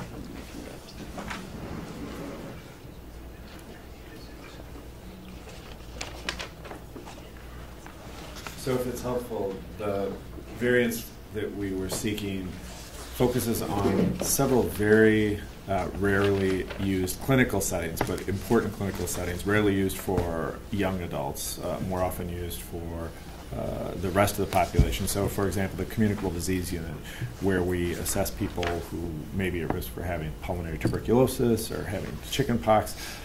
We also have other clinical settings like the PACE and CAPS units. So these are places where we've brought a great deal of resources to a population in order to give them the highest standard of care. The other fourth area you mentioned is the KEEP program, which is the nation's oldest and really a very successful methadone program in the jail setting, but which has a federal license that limits the scope and the location of practice. So put all together, very few young adults utilize these services. When we looked at when we were preparing this variance request, about the 1,200 or so young adults, we found 3 or 4 that might at any time need one of these types of settings. And over time, some of those settings may in fact be implemented. Some of these things may be implemented in some of the young adult facilities, such as a PACE or CAPS unit in GMDC. But given the quickness with which we're moving ahead to put the young adults and the adolescents in one place and bring programs to them, we wanted to make sure that we didn't, in that transition, end up with, for example, an admonition against having somebody we're ruling out for TB to go into a medical setting that's appropriate in the communicable disease unit. So, notwithstanding the board's minimum standard about medical necessity, we just wanted to make sure that this was clear, even though it's going to be for a very small group of people. Move the item. I just wanted to add 1 or 2 things. I certainly fully support it. It's very reasonable and efficient. And unlike the 16 and 17-year-olds where the state law precludes them from being placed in the units with adults, that's not the same case for the 18 to 21. Ultimately, I think we should revise our rules to have this as an exception in the rules, but certainly for now, it should be a variance. So I second Michael's moving the motion.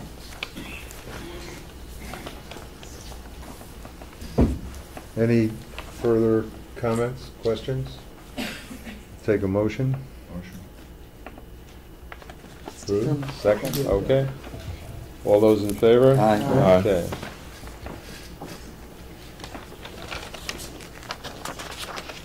So the department has... Yes, good morning.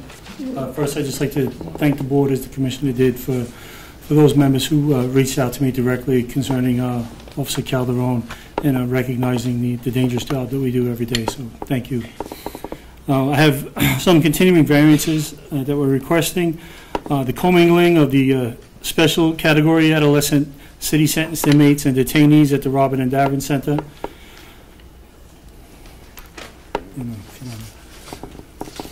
You want us to move and vote on them separately, Stan? Well, we do have to, we do have to vote on them, and there are conditions associated with this one.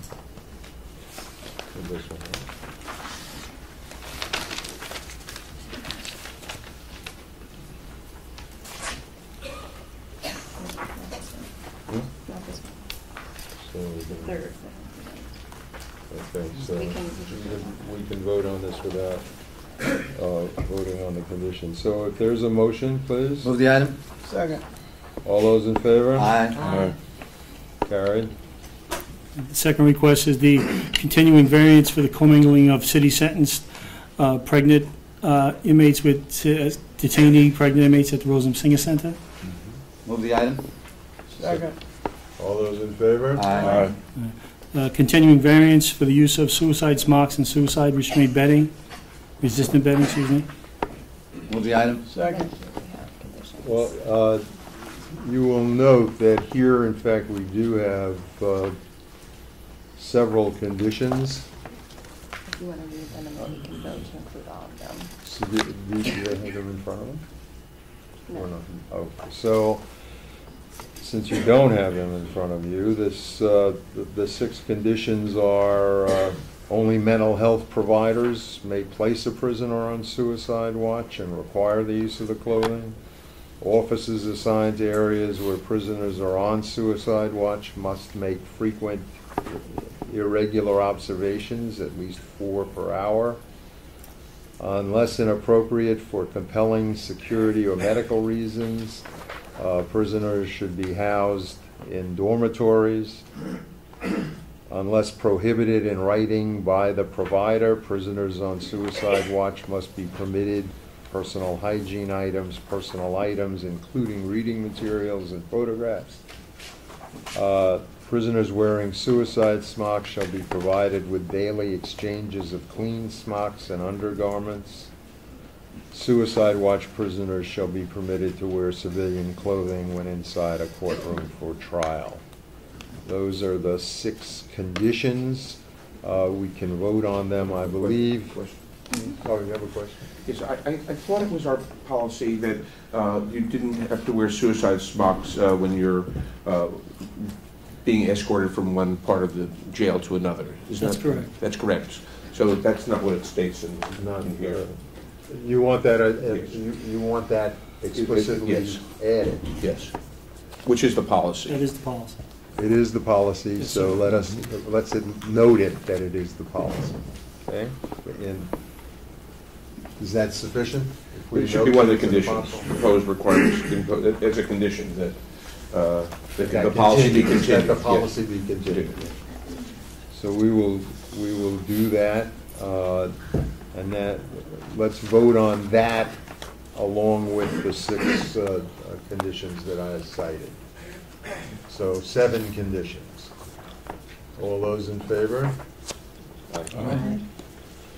And now on the variance, including those conditions. Can I have a motion? Move. Second. All those in favor? Aye. Carried unanimously. Does that leave us on? And the last continuing variance is the limited recreation for inmates in the communicable disease unit at the West facility. Move the item. Second. Second.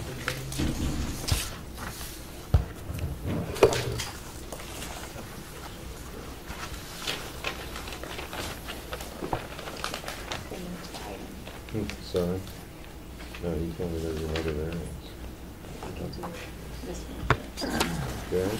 Just need to vote. Yeah, we just need to vote on the numbers, the one we skipped in the commission. Can I have a motion, please? Second. All those in favor? Aye. Aye. Thank you. I'm told, Chief, that there was a condition attached to the RNDC variance, which is not on my sheet.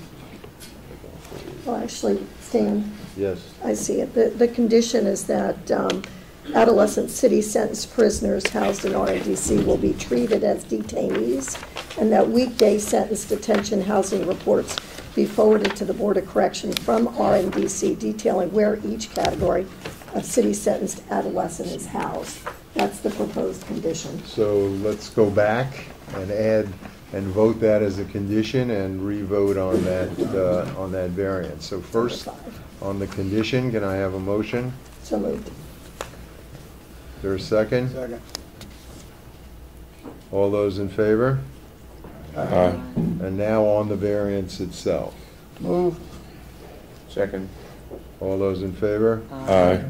Thank you. Here's one. I think that I have clears. one. Oh, yes. I'd like, I don't know, perhaps Martha could describe the issue of, there's been an issue regarding access of attorneys to their clients. There's been new policies issued by the department over the past month or so, and I was wondering what the status of the attorney visit process is. I did see a memo that was issued in GRVC which required correction staff at the front gate to peruse documents. I was told by the front gate officers that this policy had been overridden by senior legal officials from the department, but I hadn't seen any further memoranda, and I was wondering what the current policy is regarding attorney visits. So the current policy is that we have reverted back to the policy as it was before the arrest on October 1st at GRVC. So yes, there was some restrictions that GRVC had implemented, but under my authority, those have been done away with, and we have reverted back to what the practice was prior to. Thank you. Thank you.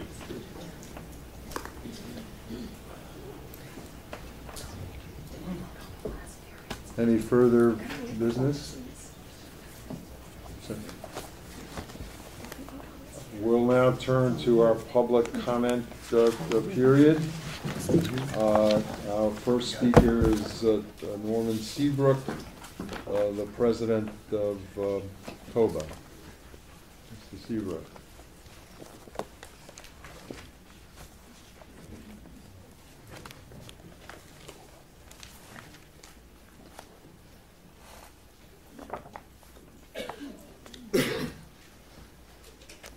Good morning, ladies and gentlemen. Good morning. Good morning. My name is Norman Seabrook, and I'm the president of the New York City Correctional Officers Benevolent Association. I heard the chief of department thank you for your calls and consideration for the correction officer that was viciously slashed the other day in the George Motion Detention Center. But the Correction Officers Benevolent Association didn't get a call about our member. So calling the managers about the member as opposed to calling the men and women that do this job every day probably would have meant a lot to them. But for that, it is what it is. You know, you're entitled to your own opinion, but you're not entitled to your own facts. A lot of what you saw on the screen looks good, sounds good, but it's not the real deal. A lot of what you see and what you hear is not the real deal. I do believe in reform. I do believe that a child should be, a 16, 17, 18-year-old that's incarcerated should be allowed to hug his mother, father, sister, brother, child. I don't believe a petition needs to be put in the middle of them. But for the most violent inmates, yes, I do. That is the case. You need to separate them. But what you're doing is you're turning the entire population one-sided. Reform is needed on both sides. You cannot continue to reform a system without reforming both sides of it. 90% of the inmates that come into the city's jail system come in, they want to do their time, they want to go home. 99% of the correction officers that come to work want to do their job to the best of their ability and go home, the same way that they came to work. It's unfortunate that we don't have the opportunity to have law and order in the city's jail system. The Board of Correction, most of you here, some of you are new, decided to get rid of punitive segregation. Some of you call it solitary confinement. So what do you do with the two young men, 18, 19 years old, that tried to take this correction officer's life? You put him back into another housing area, and he gets the opportunity to yet slash again, yet cut again. Perhaps we'll be having a conversation sooner or later about the death of a correction officer because we don't have the people to stand up and do what we're supposed to do.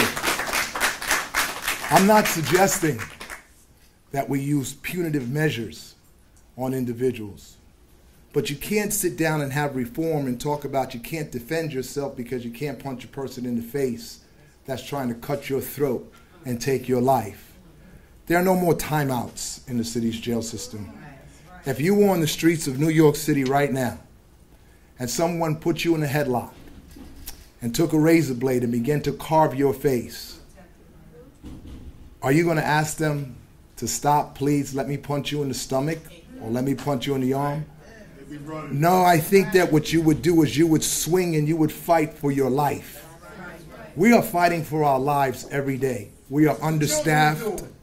We are understaffed. We are overworked. Some of these young men and women that are in jail, they're deathly afraid to be in jail themselves. The criminal justice system continues to lock them up for jumping the train, put them in jail for stealing backpacks that they didn't even steal for 3 years, and yet we're made to be the scapegoat. We're made to be the blame. Correction officers are professional law enforcement officers. We didn't put them there. We didn't ask for them to be there. It's up to you guys to come up with real policies and procedures on both sides. I've asked and sent letters to each and every one of you inviting you to come to Rikers Island. Not with the commissioner, with these screens of how you doing, how you feel. Come and see what it's like to walk in the boots of a real New York City correction officer for 8 hours a day, 16 hours a day. Come see what it's like to have urine and feces thrown in your face and have the supervisor tell you, wipe it off, go take your post. Come see what it's like to be abused every single day, not by all, but by a handful of them. The Bloods, the Crips, the Latin Kings. Come see what it's like to have a contract put on you that when they decide to slash your face, they will. Now, I know yesterday some of you say, well, you've asked for Joe Pont to be fired. At the end of the day, if you don't know what you're doing, you don't know what you're doing. We can't afford to die because you don't know what you're doing. We have a job to do. I'm asking you to do your job. You don't get the stories of the young man in AMKC from the mental health unit that was going ballistic one day. So I walk into the housing area along with a chief and a deputy warden. And I said to the young man, what's wrong? He says, we don't have no commissary. We don't have nothing. Sure enough, this is a billion-dollar corporation. I walk down to the commissary, it's empty. So what are you doing? You're setting these kids up to start fighting with each other. So what did I do? I said, okay. I called a jail and said, can you send us a case of soup? When we get the soup, give it to the young man, and when the supplies come in, give the case of soup back. That's not my job to do their job and think of what it is to keep these young men quiet and do what they're supposed to do, but we don't think of that. We will worry about what the correction officer did. And yes, there are some correction officers that have went overboard. I'm not going to stand here and pretend that they didn't.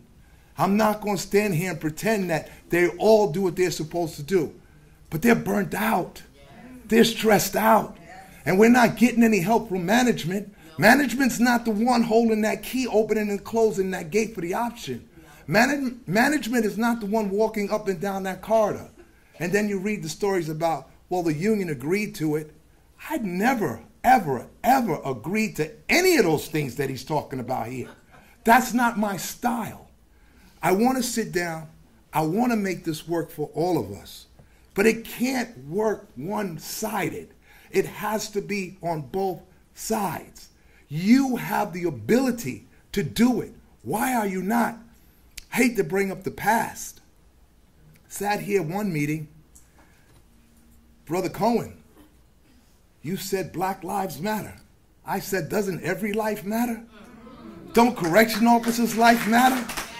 Don't you think we deserve to be treated with a little dignity and respect? If a police officer is shot, killed, slashed, the city turns it upside down.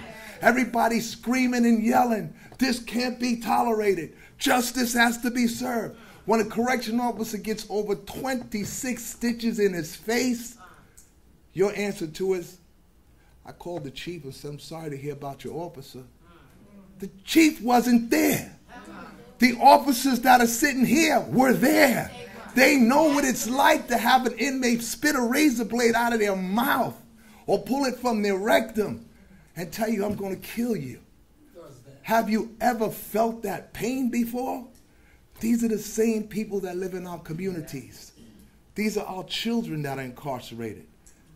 These people that work there are mothers, fathers, grandfathers, uncles, aunts.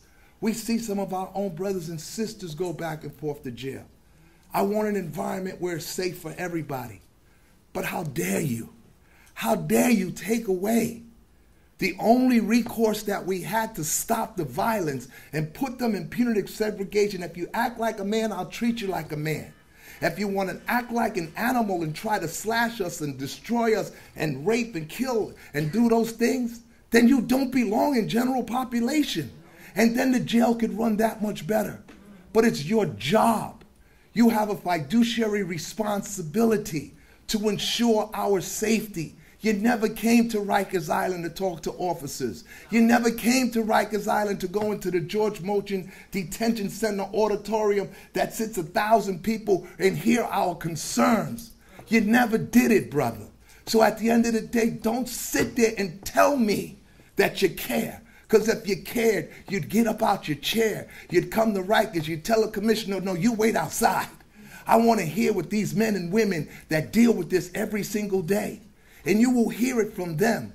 You will hear it from the inmates. You will hear the inmates say the officers do the best that they can, but they're outnumbered. The officers do the best that they... Look, if you want to put them in a brown uniform, that's your business. I don't care. At the end of the day, he's still a human being. Don't degrade him. We come up with ideas and say, why don't we do this? It falls on deaf ears. But you have no idea what we do every day. You have no idea what we have to go home to at night. When we walk into our homes and we have to look at our kids and we can't even digest before we tell them, get out of my face, I don't want to hear what you have to say. It's starting to affect a lot of people, and it's your fault. It's your fault. It's nobody else's fault. I understand advocating for inmates. I advocate for them too. I understand. But you allow the mental health to be placed in jail. You allow the homeless to be placed in jail. You allow the innocent to be placed in jail. You allow the guilty to be placed in jail. And the people that you should be holding accountable for it, you don't.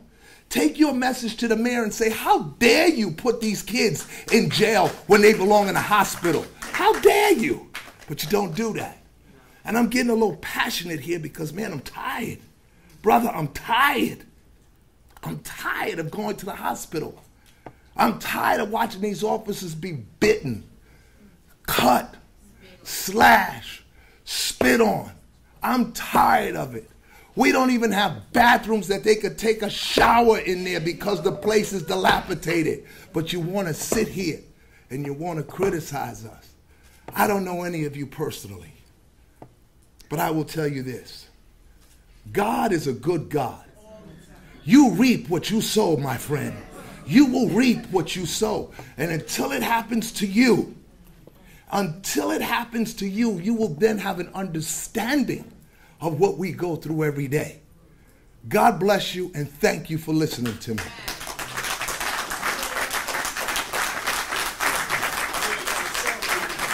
Thank you, Lord. Thank you, Mr. Seabrook.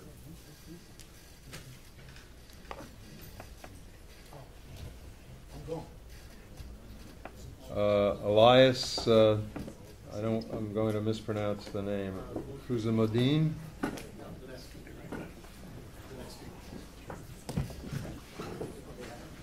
No. Okay. Stacy Morvis.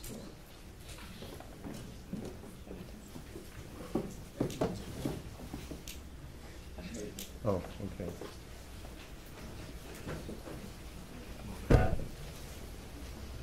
Good morning, everybody. Good morning. Good morning. At the end of the day, there's a songwriter who wrote a song, and he said that women lie, men lie, but numbers don't lie. At the end of the day, the mayor lies. He gets up and he said that we're doing okay, that things are doing better. The reality is the numbers say that we're not. The numbers say that we have, up until September 30th of this year, 272 correction officers who've been injured by inmates. Broken jaw, eye fracture. Up until the other day, Officer Ray Calderon 23 stitches in his face. The numbers say that 84 of those correction officers, 84 of the 272 have been sent to the hospital because their injuries was that serious.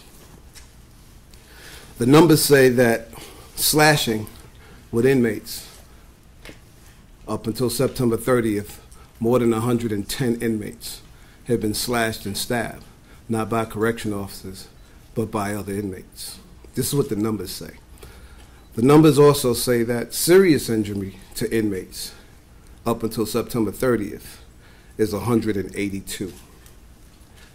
Finally, the numbers say that correction officers have arrested more than 241 visitors attempting to promote prison contraband, attempting to bring in straight razors, attempting to bring in K2, marijuana, cocaine, you name it. We've arrested more than 241 visitors.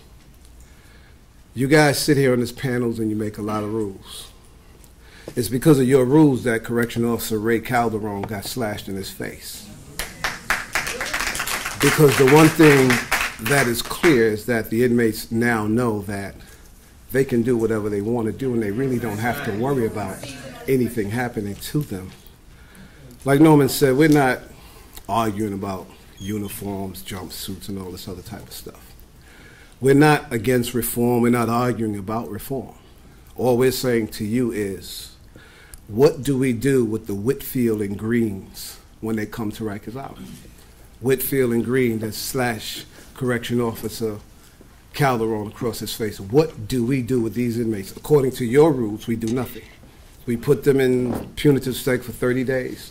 We let them out. We can put them back in for 30 days. We let them out. And we can't do anything else with them for a year. These are your rules. It's sad. At the end of the day, we're not against reform. And this is not about reform. And really, this is not about Commissioner Pont. At the end of the day, the mayor says he's doing a good job. He's not. The numbers said that he's not. His numbers get worse. They've been getting worse and worse. I mean, look, he's making an effort. You guys fight him. You're not being very helpful to him at all.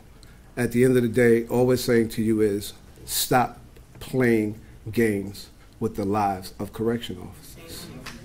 And in addition, with the other inmates, because the 272 officers, that was done by inmates. The 182 inmates, that was done by inmates. Those were not officers that seriously injured 182 inmates. And as far as those officers who break the rules, we already know what happens to them. We read about them in the paper. We know exactly what the Bronx District Attorney's been doing. They go to jail. They get convicted. They get arrested. For the ones who go to trial and win, and it's proven that they didn't do what they were accused of doing, we know what happened to correction officers. We know what happened to correction officers. You guys want to continue with your statistics. Your statistics should tell you that everything that you have proposed, it ain't working.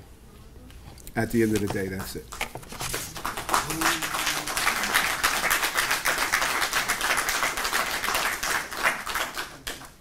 Thank you. Next on the list is Stacy Marvis.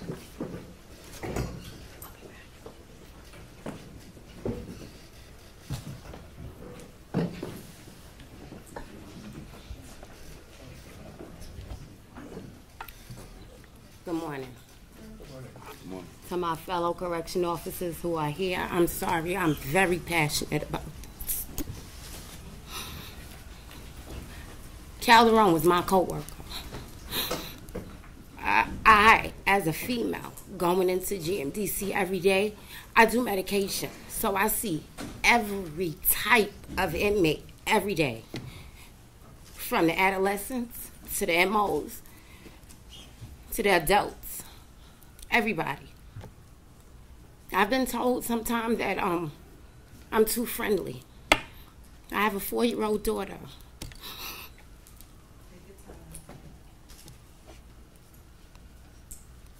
I want to get home to her every day. I could get another job, but this is the job I'm passionate about, sir. And I understand that you're passionate about what you're saying, but I'm passionate about what I'm saying, sir. One thing that we're passionate about here is that when someone is speaking, the rest of us listen. That's the way it's been at every meeting that I have chaired. That's the way it's going to be. Anybody who wants to talk will get their chance. Anybody who wants to speak can speak in the public comment period. We got your back, Mo. Don't worry, baby. Speak. Please Again, I speak on. All right, now, look, I meant what I said. And if I have to have individuals removed from the meeting, I will. But now look, this is a serious set of questions. Let's show some respect as our fellow citizens talk about an issue that means a great deal to each of us, to the neighborhoods and communities we live in. Let us act responsibly and respectfully to each other. It doesn't do any good, doesn't contribute to dialogue, it doesn't contribute to solution. Give everyone a chance to speak. That's what's always been true here. Despite intense feeling, despite passion, people get a chance to speak. We try to listen hard, and I think the record shows that we have listened. The commissioner and the department listen. This is a place to speak and listen. Please, let's be respectful. I, as a correction officer in GMDC for 11 years, I've been in the same building. I've seen reform work, and I've seen it not work. As an officer who works with Calderon and various other officers who I've seen myself get splashed, feces thrown on, spit on, disrespected. We come to work to work. I, as a correction officer in GMDC on Rikers Island, period, invite you board members, along with the commissioner or whoever else wants to walk, not when the building is shut down, put the inmates away so you guys can have a clear path to walk down what looks like is working. APU, not working. None of those programs seem to work. What I invite you guys to do is come, sit with us on a Friday when we have A through Z visits, when we have medication running while the feeding is going and we supposed to control the environment. It's hard. It's hard, very hard to do this. But then you have officers who get modified, suspended, and fired for doing their job or for trying to protect themselves and not go home with 23, 26 stitches in their face. I understand the risk of the job I took. I might get punched in the face, but when my fellow officers, supervisors try to help me, help myself, that we don't get in trouble for the things that we do. And just like Norman Seabrook said, if you're walking down the street and somebody got you in a headlock, you're not thinking about, let me not punch him in the face. Let me punch him in his stomach. No, you're thinking about getting home the same way you decided to walk out your door. I, Officer Stacy Morris, invite all you board members. I'll personally escort you myself to walk through these hallways when me as a female is getting heckled. I can't say much to them. I get it. I don't know what half of them are there for. Most rape, murder, I don't know. But I have to treat them with the utmost respect. So I expect that you, board members, respect the job that we're trying to do. That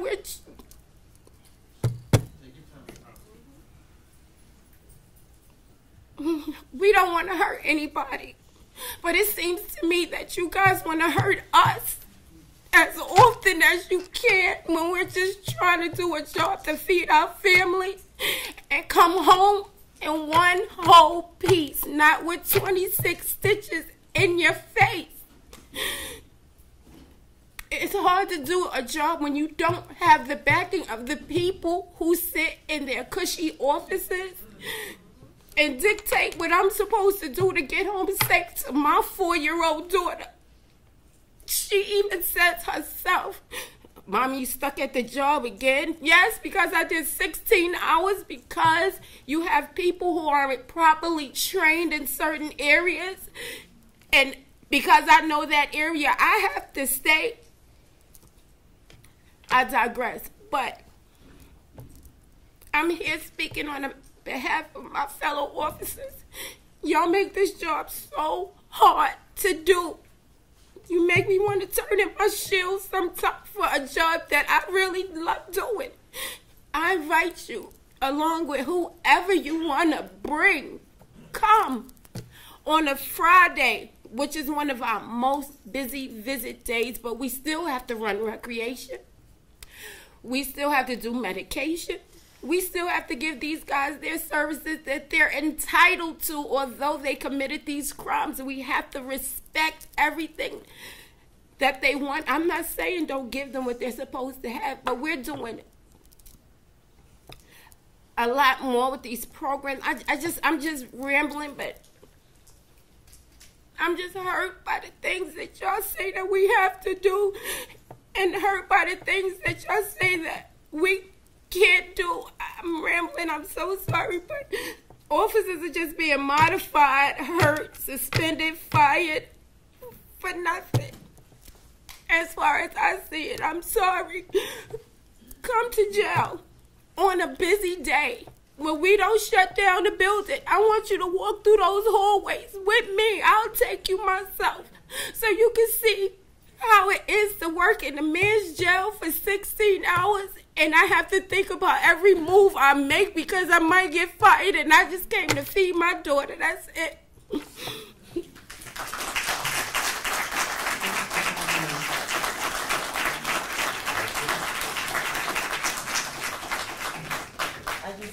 I want to just say just a couple of words. I respect and I appreciate what the correction officer, and I'm sorry I didn't catch your name, has shared with us. I will come and I will walk with you, and I want to talk with you, and I want to understand what your experience is.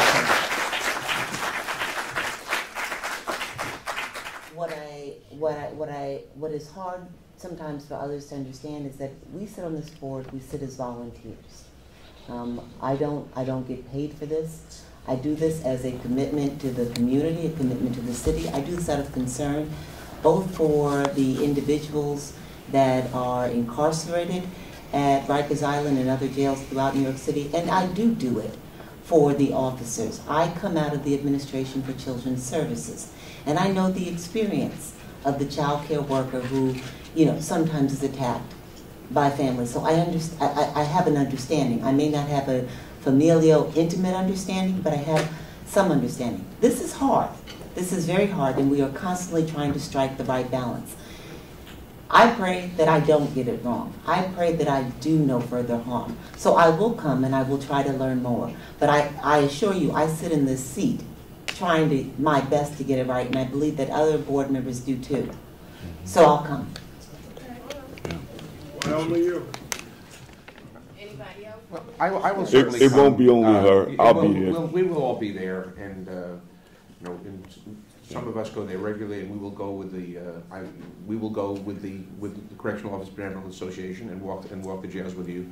I would like to say on one particular issue, there have been a lot of things which I'm not going to respond to right now, that I believe that the overtime issue is critical. That officers are being asked to work 16 hours a week all the time. I don't know if the commission has an option on that given the staffing, but it creates a dangerous situation because people are exhausted at the beginning of their shift, and they are overwhelmed by the end of their shift by all the work that they have done. If New York City can't provide a adequate staffing for 10,000 people on Rikers Island, there should be less than 10,000 people on Rikers Island, so that the current officer staff does not have to work the amount of forced overtime there is. I know there have been actions by correctional officers in the past month where at the end of a shift 30 officers are being told that they have to stay, and this is a very dangerous situation.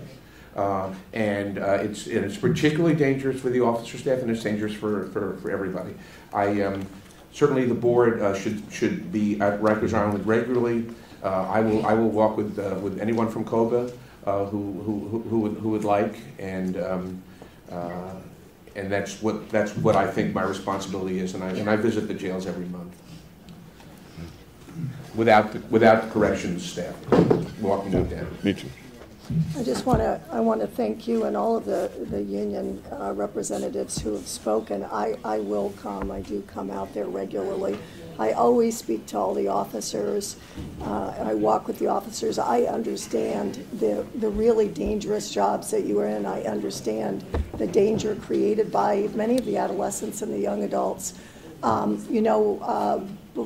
As I agree with Jennifer's comments, I had been a prosecutor in the Bronx DA's office, and I had handled the assaults against officers. I prosecuted those cases. I went out to the jails.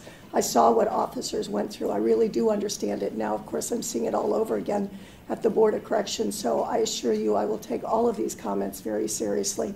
Come spend time with you and make sure that we see things from your perspective, to make sure that we make rules that make this as safe as possible for all, not just the inmates, but the officers as well. Thank you all for your comments. We really appreciate it. Yeah.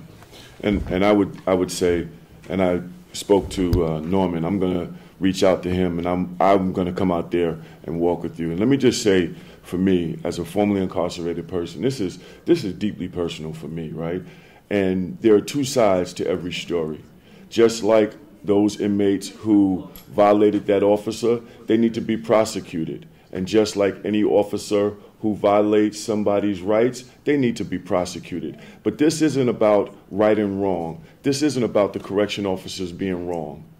The correction officers are working in a system that is chewing people up on both sides of the system. It's chewing up many officers. You heard Norman Seabrook talk about it. You heard Officer Morris talk about it. It's chewing up people on both sides of the system. So this isn't, for me, a right and wrong issue. This is a system that we need to work together to try to fix, because it's chewing up people on both sides of the aisles.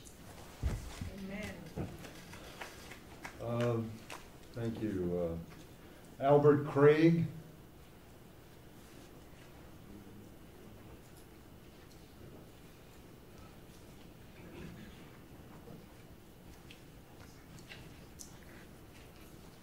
Hello, Al. How you doing? Those young people that stood up earlier and they had the sign, I think it's great that they're active. I just think they're misguided. What's happening here is nobody's looking at the total picture. We have to provide protection for both the officer and the inmate. It's good to hold a sign up. It's good to scream and yell. It's good to rant and rave. Nobody wants any of these young people in jail. But let's keep it real. We got to get jobs for them. We have to get training. These programs that you started, we have to have some outreach outside of the jail.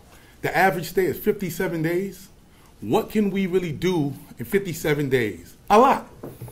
We can get these kids help so when they touch the streets, they won't come back. I think the Department of Correction is on the right path in some ways, but they forgot that security is the correction officer's #1 job. And if we don't make a safe environment, we can't do any of these programs. The programs that you have, when somebody gets cut, the jail is locked down. You can't run these programs. So guess what you need? You need security. And if we don't focus on that first, I don't care what program you have, it's not going to work. If it's not safe for somebody to come up there and visit, guess what? Nobody's going to come and visit. If we don't make it safe, guess what? We're going to have not just officers cut, because what bothers me with these groups, I don't hear you screaming about the inmates getting cut. Why aren't you advocating for something to get done to these people who continue crime in jail? Advocate that. I respect the fact that you care. Hey, I've been on more visit buses than I could. Since the 70s, my brother's been coming to jail. So I understand going to Greenhaven, Elmira, even Rikers Island I've been on as a visitor. But make no mistake about it. When I go there, I want to be safe. When I went there, I wanted to be safe. I was nervous and scared too. And see, it bothers me that you're screaming and yelling, but what are you screaming and yelling about? You want reform? Everybody wants reform. Officers do not want to get in physical altercation. In fact, most officers have never had a fight before they take this job. Never. And we come from the same communities that these inmates come from. They're, like I said, my brothers was in jail. So I don't want anybody mistreated, but at the same time, I don't want nobody to get stabbed to death either. I just wish you would come to jail with an open mind. Come to these meetings with an open mind. Stop just thinking about your agenda and think about the safety of people. People matter. How about that? People matter. When you come to these facilities, it is impossible to expect everybody to be a great, good human being. That's not the real world. It's just not. And you could come here, you could protest with nice signs, and I love the fact that people are active. To me, enough New Yorkers aren't active about a lot of stuff that we should be active about. But let's keep it real. Do you want your loved ones who happen to walk down the street and get picked up by police to come in here and deal with Whitfield and Green? No, you don't. For those 57 days, he has to dodge around these people, hoping that they don't cut him, stab him to get in the game, cut him to appear to be cool. Now, that's a real question you have to ask yourself. What do we do with guys like this? What, we're going to put them in a little room and with other inmates and let them cut more people?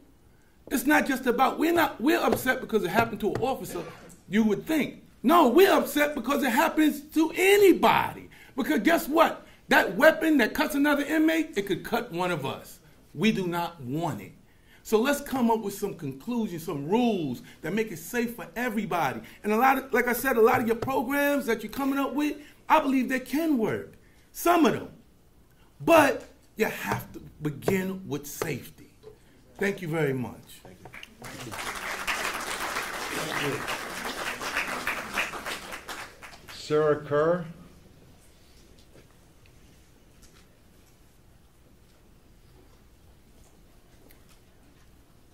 Morning. My name is Sarah Kerr. I'm a staff attorney with the Prisoners' Rights Project of the Legal Aid Society and a member of the Jails Action Coalition.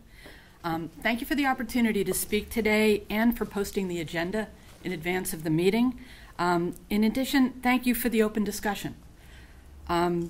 This should be a transparent process. It was good to hear from the department today about some changes that maybe are being made. Although, well, the department's proposals, they're new. I haven't seen them. I tried to listen today and take notes. I'm not going to address them. I was confused by them. And I am asking that they promptly be made public so that we can have good input.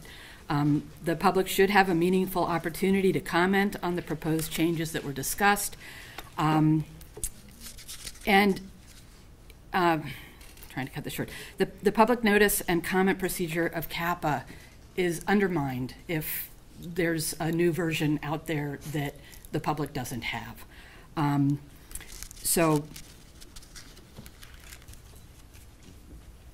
I think that you do respect public opinion. You've stated that the hearing was helpful to you, and I'm just asking that we proceed with that and that there be not a special meeting just to vote, but perhaps a second hearing. Of course, I can't really tell without seeing the proposal whether I think that's absolutely necessary. The Legal Aid Society wrote a response to the department's written testimony asserting their intent to profile visitors. And I'm going to rely on that letter, although I think that what I heard today was confusing. I'm not sure if it's changed. It actually sounds like the plan is still to profile absolutely everyone. And I didn't understand the part about that the data would be used and then we'd change what the data was. So I'm not sure there's any change, and I can't comment better than I just did. I think it was confusing to listen to today. My second point concerns the extraordinary importance of the hard work this board must accomplish to make our city jails safe and humane. Last week we saw the extreme violence that can occur in the jails. This time the victim was a staff member, Officer Raymond Calderon. This was a horrific incident, and everyone here can agree that such violence is unacceptable and that we are concerned about violence both against inmates and against staff. Issues about the use of force policy are not matters before the board. They are the subject of a federal court order. However, I think because tensions are high and things have been said here today that raise concerns, that it's important to say on the record that the use of force policy is the result of lengthy fact-finding through litigation. It's not without factual basis. It is the outcome of discovery conducted by my office, by the Department of Justice, and through a settlement process that included the department and nationally recognized corrections experts. When I thought about what to say here today, and I knew I was going to have a hard time because I wasn't going to know what the changes were or what's been being discussed since the hearing, I went back and looked at what I said in July after the death of Khalif Browder, another point in time when emotions were high and concerns about violence were being expressed at a meeting before this board. And I'm repeating what I said then. The decisions made here about minimum standards affect real people. They define our humanity or our lack of humanity. They are not decisions that should be affected by politics, alliances, or expedience. The decisions of this board must be grounded on substantial factual demonstration of need and evidence that the proposal will effectuate positive change. All of the people whose lives are directly affected by the decisions this board makes deserve no less. The department's petition contains no basis, I should say the proposal contains no basis sufficient to roll back reforms to punitive segregation, to restrict access to packages, or to limit visitation rights. The board should vote no in December. I have some confidence after today's meeting that the modifications made to the proposal may change that opinion that the vote should be a straight no. I need to see more to do that, so please share the facts that were presented to you and any written proposals that currently exist. And then we can maybe modify that position. Thank you. Thank you. Comment. Thank you very much, Sarah. I just want to state that I think that the board has an obligation to provide to interested parties the documents that we are reviewing from, that they have changed, and you should have the opportunity to see them. Sorry, I asked the board to release the documents from which we're working. Whether or not another hearing is indicated, I think is an open question at this point, but something that should be based upon review of that rule, of the current rule document. Thank you. Angel Castro.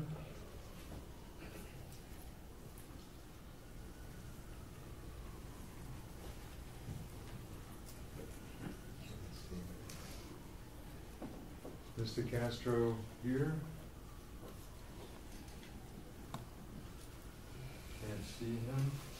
If he does appear, we'll give him another shot. Frederick Fusco?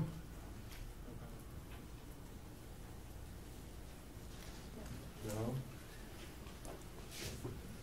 Dr. Frank Procia?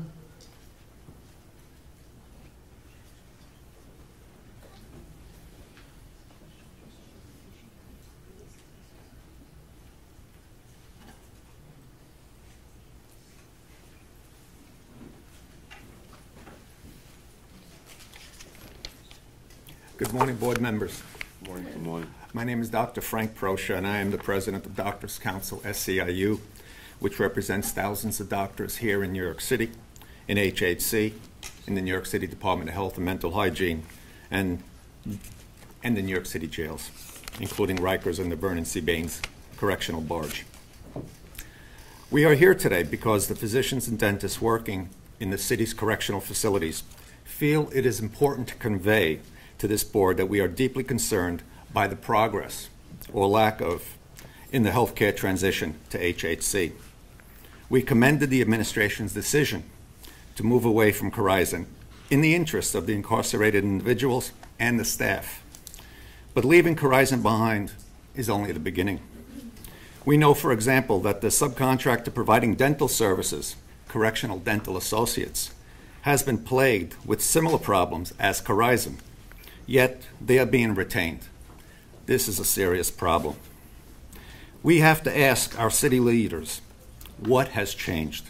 What kind of progress is being made in the healthcare transition? We do not have any clear answers.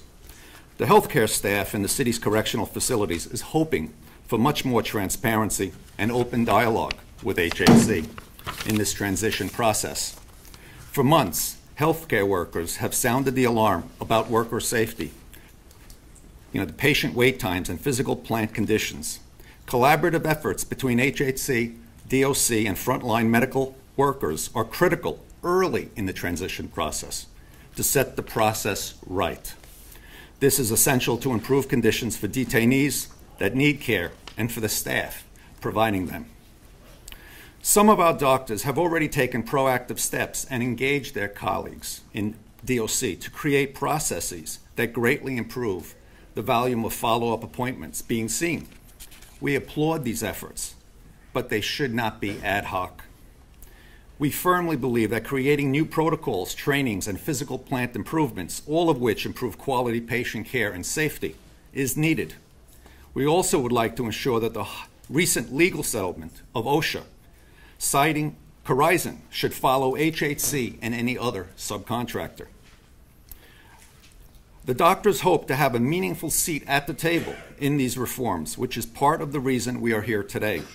The HHC system already implemented the collaboration councils, where frontline doctors and HHC executive management work together to improve patient care in the hospitals.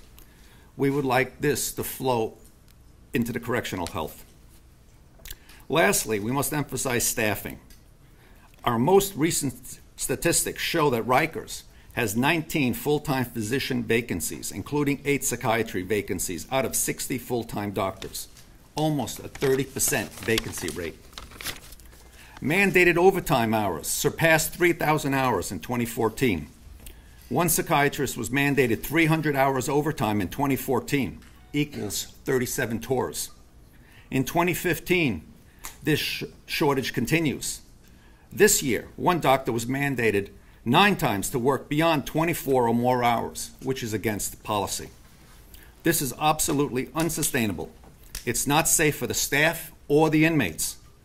Corizon did little to mitigate this problem. Thus far, we are unaware of what HHC plans to do to address the issue as of January 1st. To compound this problem, the doctor's contract with Corizon expires December 31st, and HHC has been moving very slowly to get this contract completed. How does the city hope to promote recruitment among quality medical staff and to promote retention among the existing dedicated health workers when it is dragging its feet on the contract? As was stated earlier, January 1st is just around the corner. Furthermore, at VCBC, physicians have been working for Damien without a contract for more than a year. This board has the responsibility for the minimum health standards for inmates. The picture I have painted calls into question how HHC will meet some of these standards come 2016. Specifically, training and development of healthcare personnel and correctional staff as appropriate. Staffing levels that shall be adequate in numbers and types to ensure that all standards described are met, and care and treatment that shall be provided by healthcare personnel in a timely fashion.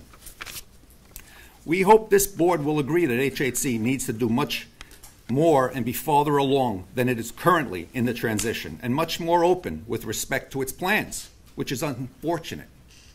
We are asking for a fair contract by January 1st for improved staffing numbers and for greater safety measures. A status quo in healthcare services is completely unacceptable for the incarcerated individuals and medical workers and COBA members come January 1st. And we ask that the board help us and weigh in with the administration on these issues. Thank you. Thank you. Thank you, Doctor. Dr. Sandra, I'll do my best here. McEachran. That was perfect. Thank you. My name is Dr. Sandra McEachran. I'm one of the dentists on Rikers Island, and I'd like to thank you for allowing me to speak. And I would like to also thank the Department of Corrections, who have lately increased security in the dental clinics. Historically, we had dental offices in 2 of the dental clinics. Since an incident in the past couple of years, we've increased that over 100%. Now we have offices in 5 of the dental clinics. In Rosie's, there is a bubble, and those offices are always watching. There in RNDC, EMTC, GMDC, and GRVC, now officers are staffed there. OBCC and AMKC have always had dental officers. Dental officers are always important because of the fact that when we have an officer in the space of the dental clinic, that ensures security and that ensures safety, and that leaves the dental staff to concentrate on their craft, on their work, on maintaining patients' health, allowing the patient to let us know what's going on in a safe environment, and then treating the patient. There are other clinics, Brooklyn House and the Manhattan House. They have circulating officers that come in all the time, and they don't have dental offices at this time, but the officers that are in the clinics come in all the time to see that we are protected. Not just speaking it from a dental point of view, but speaking as a person who's worked on Rikers for many years, the officers do need support. A lot of times things are short-staffed. They go out of their way to perform a good task. The medical staff tries to work with them as much as possible, but amendments need to be made. People need to come on and see what's going on, and just to make sure the environment is there for safety. This is a safety environment, and once safety is secured, then all the other programs can go on. All the other activities can be done. But if there is not a safe environment, then it leads it to a point where there's questions and maybe trauma after. I just want to say thank you very much for letting me speak. Thank you. Thank you. Dr. Peter Hers.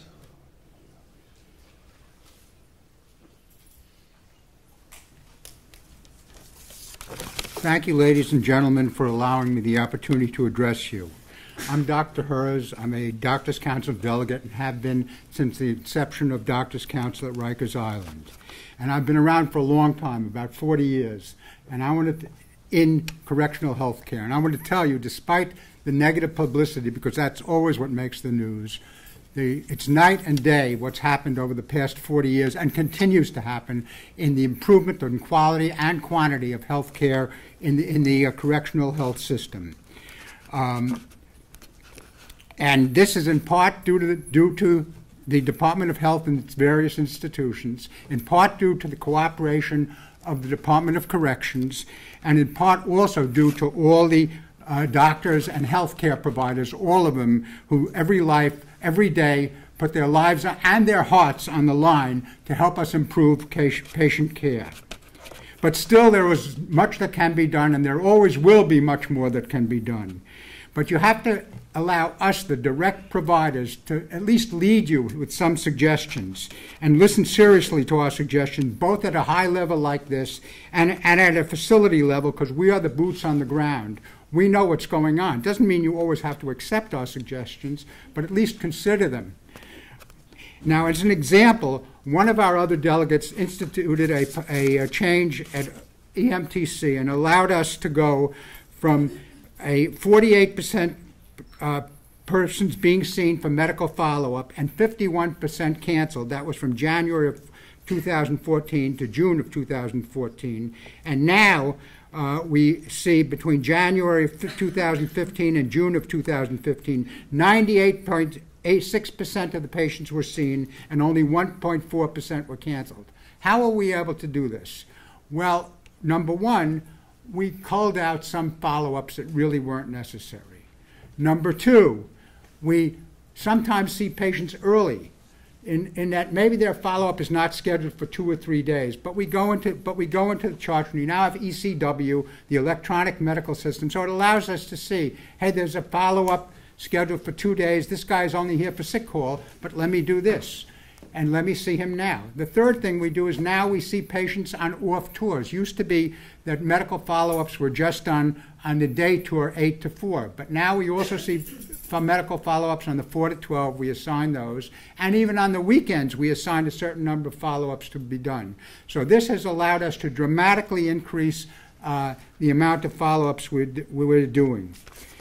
This is one of the examples. I've voiced several suggestions to improve quality of care. We all can. We all love our patients. We all love our jobs. We all want to help, especially the indigent who really need our care the most. They have the most medical problems. They're the most underserved. They come and they go. They lose their care. They reinstitute their care. So that outpatient follow-up once they leave is very, very important. And this is our goal. I'm sure it's the same goal as all of you have, but we have to work together to find the best ways to implement it. Thank you so much for your attention. Thank you.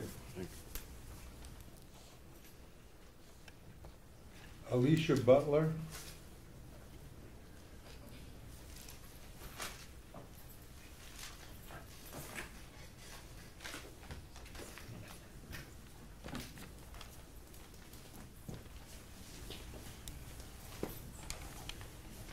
Good morning. My name is Alicia Butler. I'm a registered nurse. I belong to the Executive Committee of the New York State Nurses Association. I also work at the facility GREC on the PACE unit. Registered nurses employed at Rikers Island, as well as at Manhattan and Brooklyn houses of detention, are here today to express our concerns about workplace safety. While the move from Correctional or other for-profit organizations was a necessary and righteous step, this period of uncertainty has made way to an array of issues. As you are aware, the plans for this transfer from Correctional to an HHC-led system has been transient, as have the terms of this transition, leaving large numbers of vacant positions, leaving gaps in staffing. The realization that the City of New York and healthcare affiliates will now be charged with managing the healthcare of patients in city correctional facilities is a promising advance.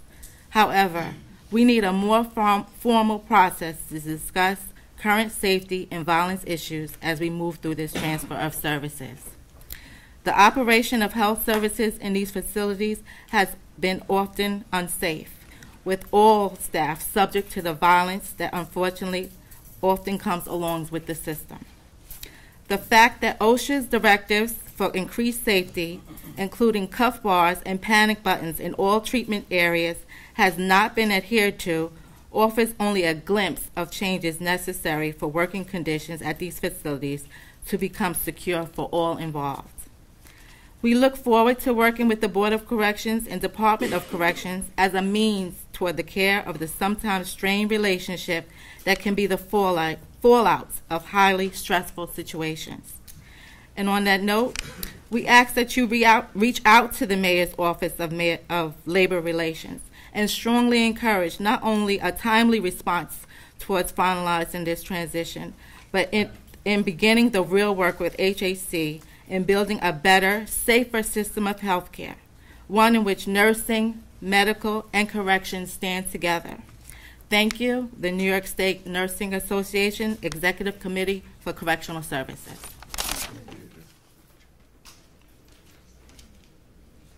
Joseph Ferramusco.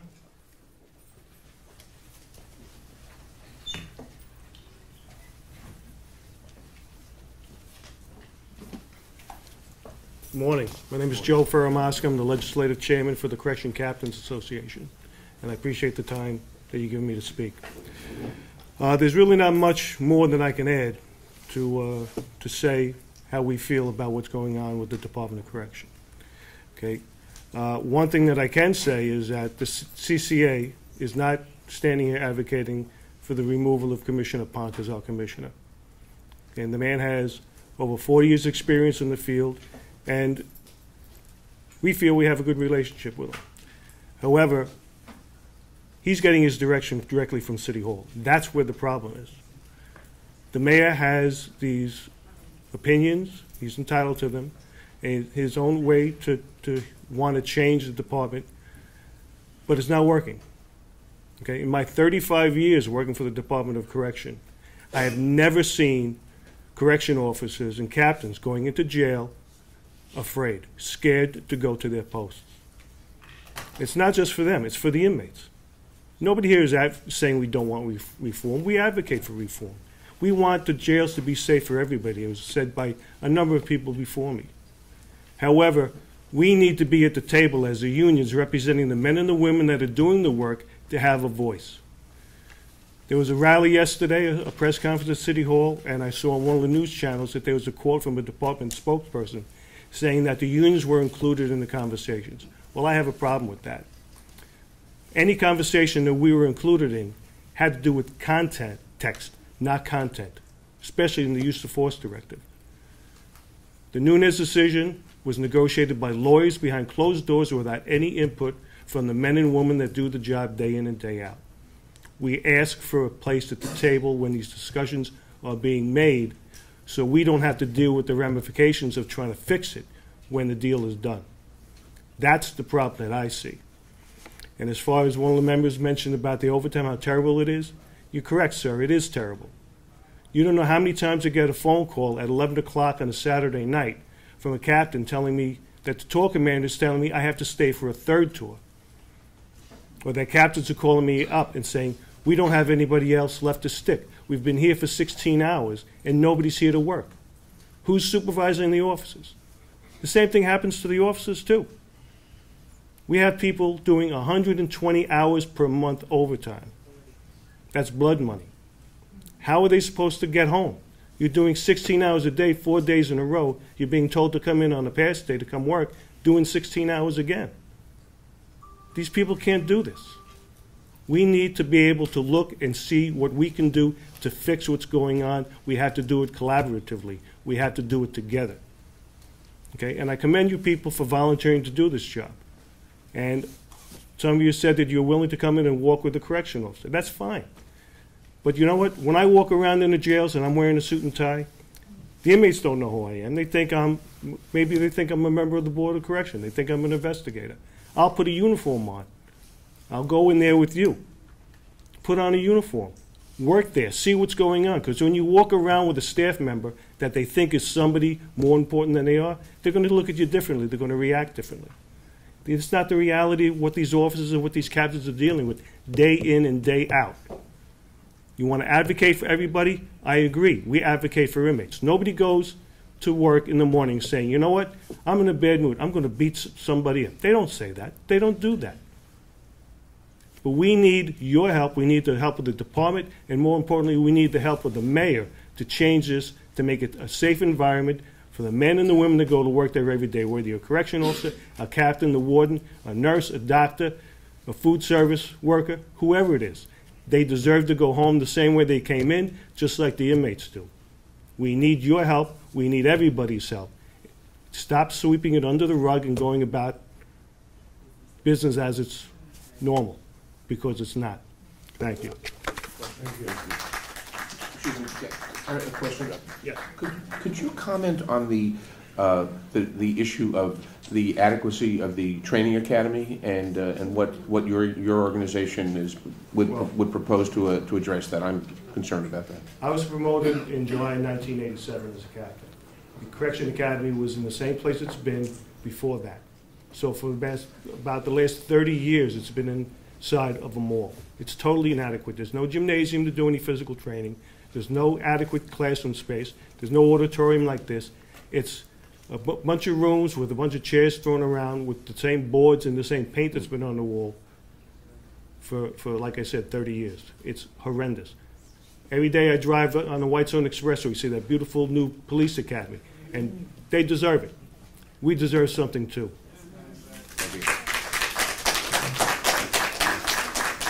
Thank you. Jennifer Parrish.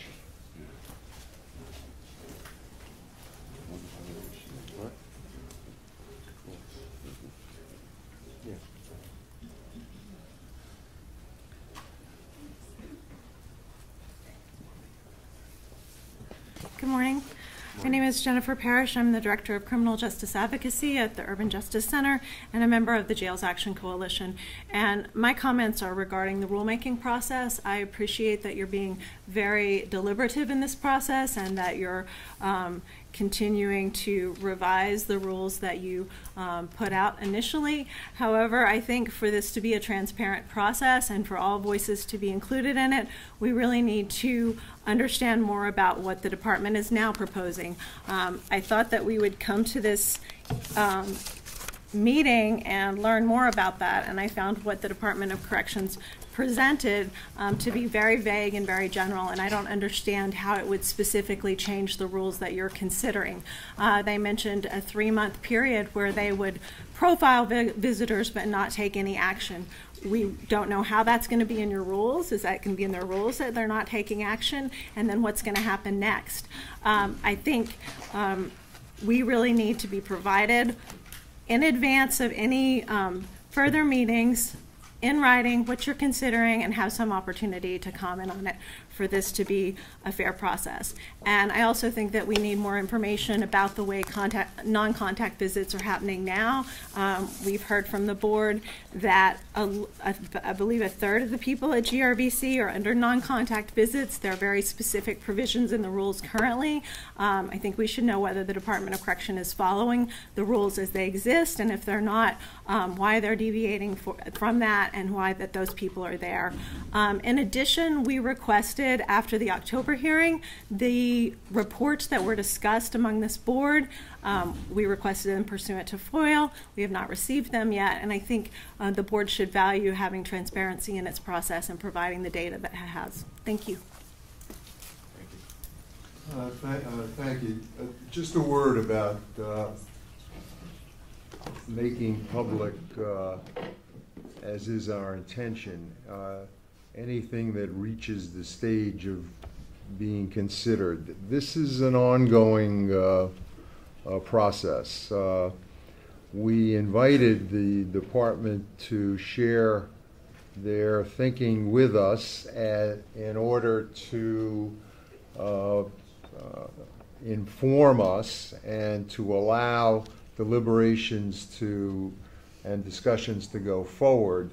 But we really don't have something that is under consideration as a rule. When we do, I promise you it will be circulated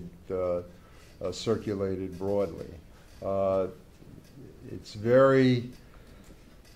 This is an 8-member, sometimes 9-member board, and there is a process of discussion and deliberation that goes on in a fairly informal way as the process moves forward. But there really was nothing from the board that was in shape to be shared in any way, even in a draft preliminary way. We're as close to, dare I say, 8 opinions about things, and when it gets to gel more, if indeed it does, we will share it quickly. Riley, Yeah, I agree that the board doesn't have a rule, but we've received information. We've received sort of a departmental, document, which is what I think should be shared. It doesn't represent the board, but it represents the department's latest thinking on the subject. It's exactly that latest thinking, discussion back and forth. It could change today, or aspects of it could change. Again, when there's something in shape, in fact, some things we heard for the first time today. This is not an effort to hide anything. We even deliberated taking what we had and sending it out from the board, but there was concern that that could be misconstrued as something that the board was putting forth. Again, I think the record shows we're making great efforts to assure that at every critical stage that information be out there. That's going to continue, including what the department sends. But I just don't think it's in shape and will create impel a great deal of effort around something that's not even close to being a final product, as our questions indicated today. Did I already ask for Riley? Oh, there you go. Good morning. What was like when you come by? Riley Doyle Evans here on behalf of Brooklyn Defender Services. I'm also a member of JAC. I'll keep my comments brief as possible. I'd like to just say a couple of things about uniforms, just to clarify our experience as a public defender's office, and also just some of the technical things that I think maybe the department hasn't anticipated. Clients who appear for 180 days, it's not always clear if they're going to testify before their grand jury or not, as the judge suggested. And so that they may not be notified, and in our experience, they probably are not notified, because we do have adolescent clients already who are produced to 180 days and who elect to testify, and they're produced in their uniforms, and it becomes a scramble and a negotiation between court staff, DOC staff, and our office, who are trying to provide clothing to the client to make sure that that client isn't prejudiced in their testimony before the grand jury. So that is indeed an ongoing problem. Similarly, as the judge raised, we represent parents in family court, and our experience suggests that people in family proceedings are not consistently marked for trial for the DOC, and they're produced without court clothing. So that, again, is another problem that should be considered, and may suggest, as we have said before, that people who are produced to any court appearance should have access to adequate civilian clothing to prevent even one of these incidents is a very, very serious miscarriage of the responsibility of the department to facilitate justice through our system. So we hope that there will be some resolution to that in writing.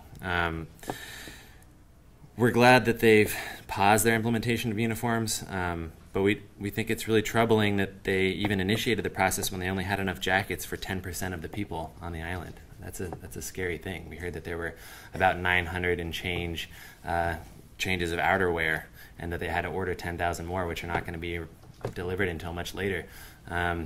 We wrote the board a letter about a client recently who, came to court with a brown DOC-issued T-shirt and pajama pants and was freezing. And it's taken some time to resolve that issue, but people being cold in the winter in New York is no joke, and it's very troubling to think that they would have rolled this out without even inventorying the number of jackets they had as we lead into winter.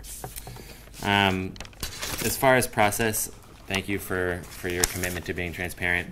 I think what we heard today gave some hints as to what's happening, but it would be helpful to know a little bit more about what the mechanics are of it, so as you move toward something more concrete, we do appreciate you sending that along. And finally, just a brief comment about what happened to Officer Calderon. It's devastating, and I think we just want to express that we share safety as a common cause. Any claim to the contrary is false. We rely on staff for our own safety when our staff is there. I work in the jails. We rely on staff to protect the safety of our clients, and we all want safe jails. And we hope that the board and the department and officers and the unions will work toward a jail environment that respects the human dignity of everybody there. And that means staff, and that means officers, and that means the people that are housed there too. and we hope that you consider human dignity as a foundation for anything you consider going forward. Thanks. I may get the first name wrong here. I think it's Nalil Hussein.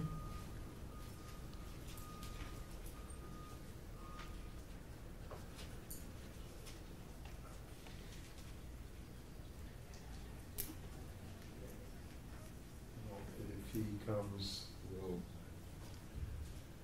we'll give him another opportunity.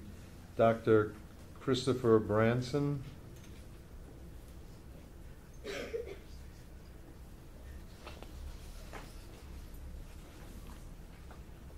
Again, if he does arrive, we will give him another opportunity if we're still in session. The next just has a last name, Marini. Marin? Maybe it's Marin. Okay. Next is Akun. A-K-U-N, I think. Shut down Rikers.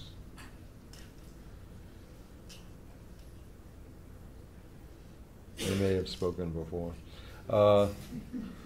Grace Price.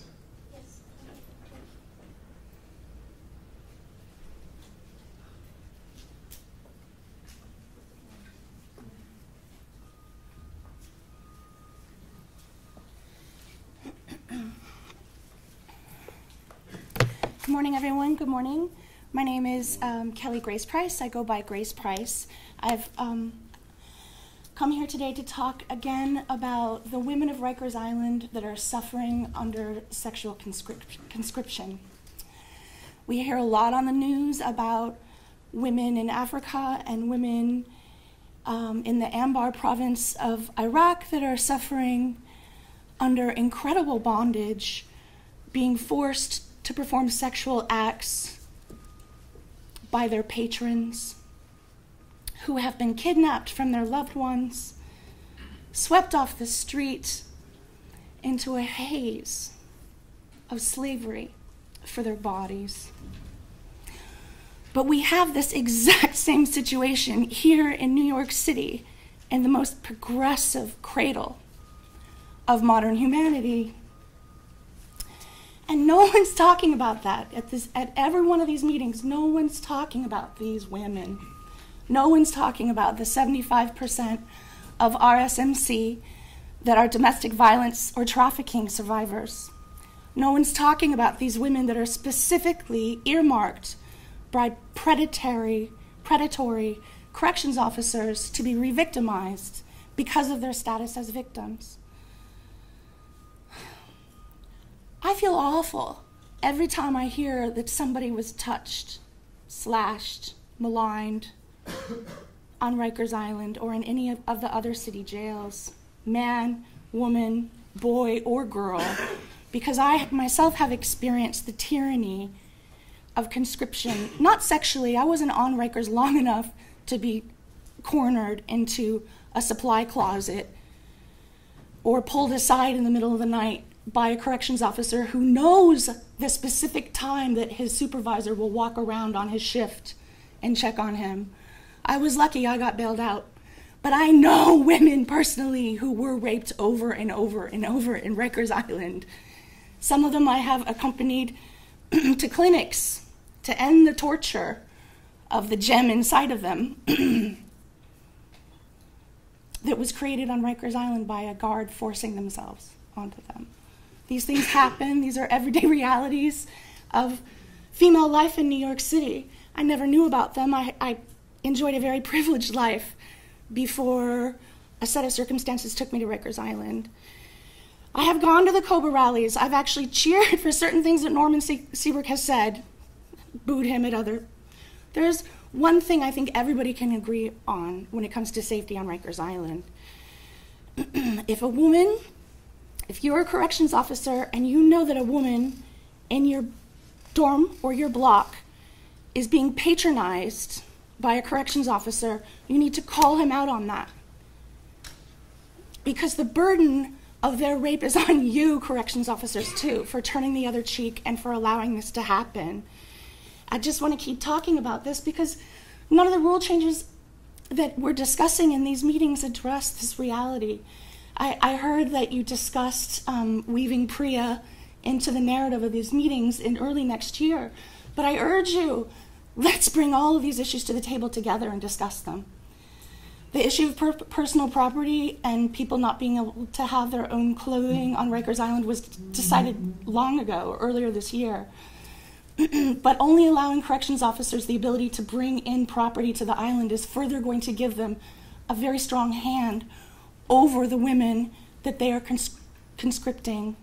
We've heard over and over in the complaint for Jane Doe versus City of New York that the power to have a pair of headphones when no one else has it, or a fuzzy pink notebook, so that people see that you carry the possessions, the iconography of a chosen one around the jail with you, is very pervasive influence.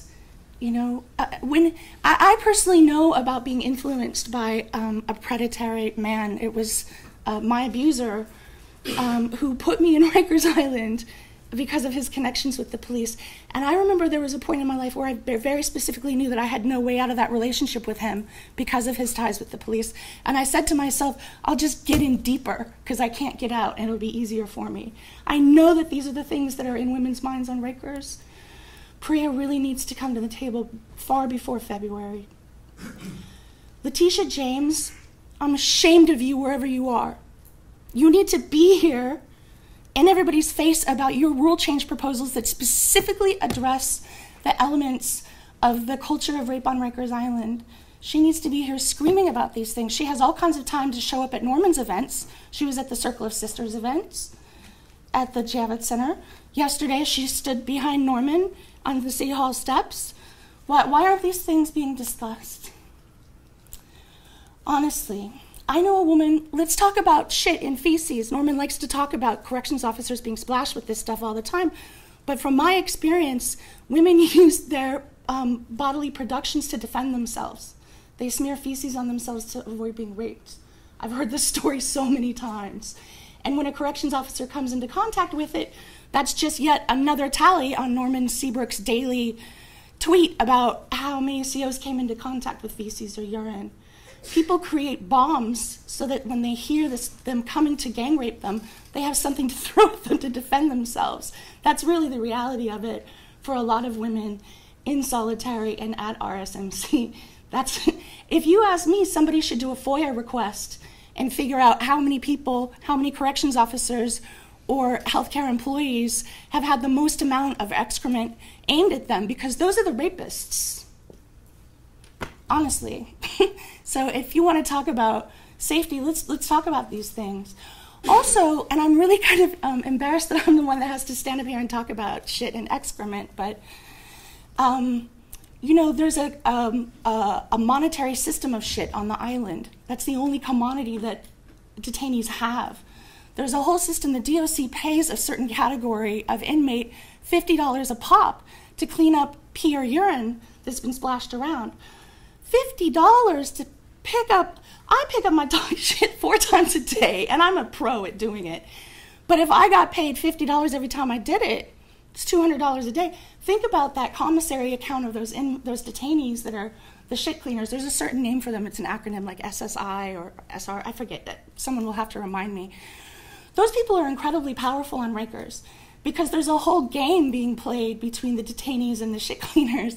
Honestly, the people that are smearing this shit get a kickback from the shit cleaners.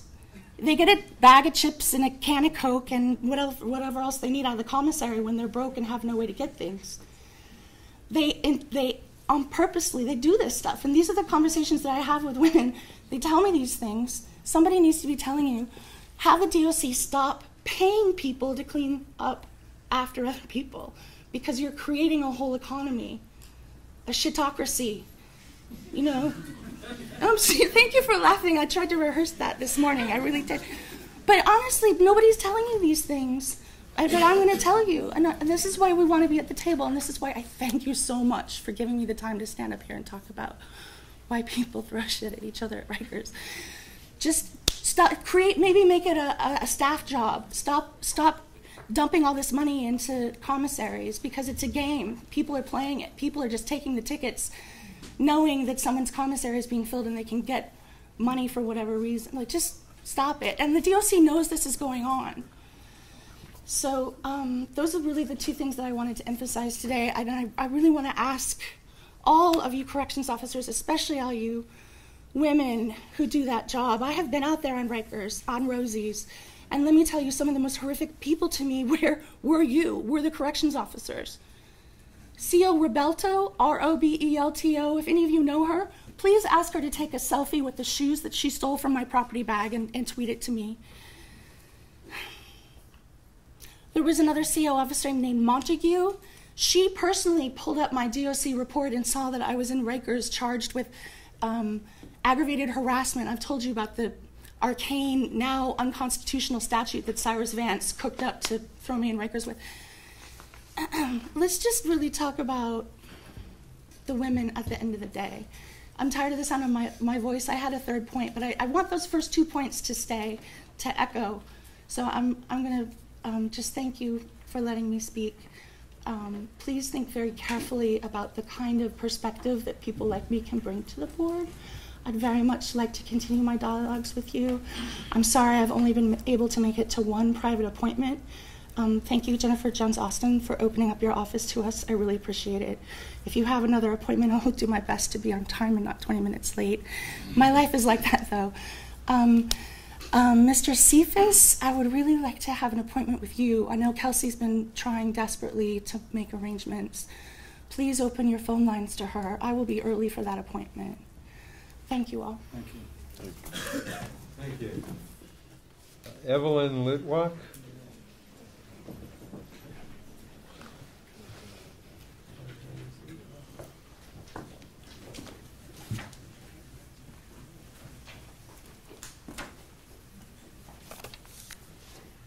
Hi, my name is Evie Litwack. I am formerly incarcerated and a member of JAC. Boy, I never did drugs before, but after today, I think I'm going to start.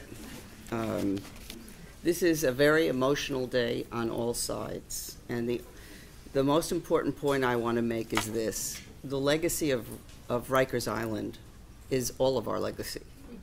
It's not corrections officers, it's not inmates, it's not Commissioner Ponce, it's not yours, it's ours. We own what we're going to do. And whether it's a Khalif Browder or whether it's the officer that got slashed, both are upsetting.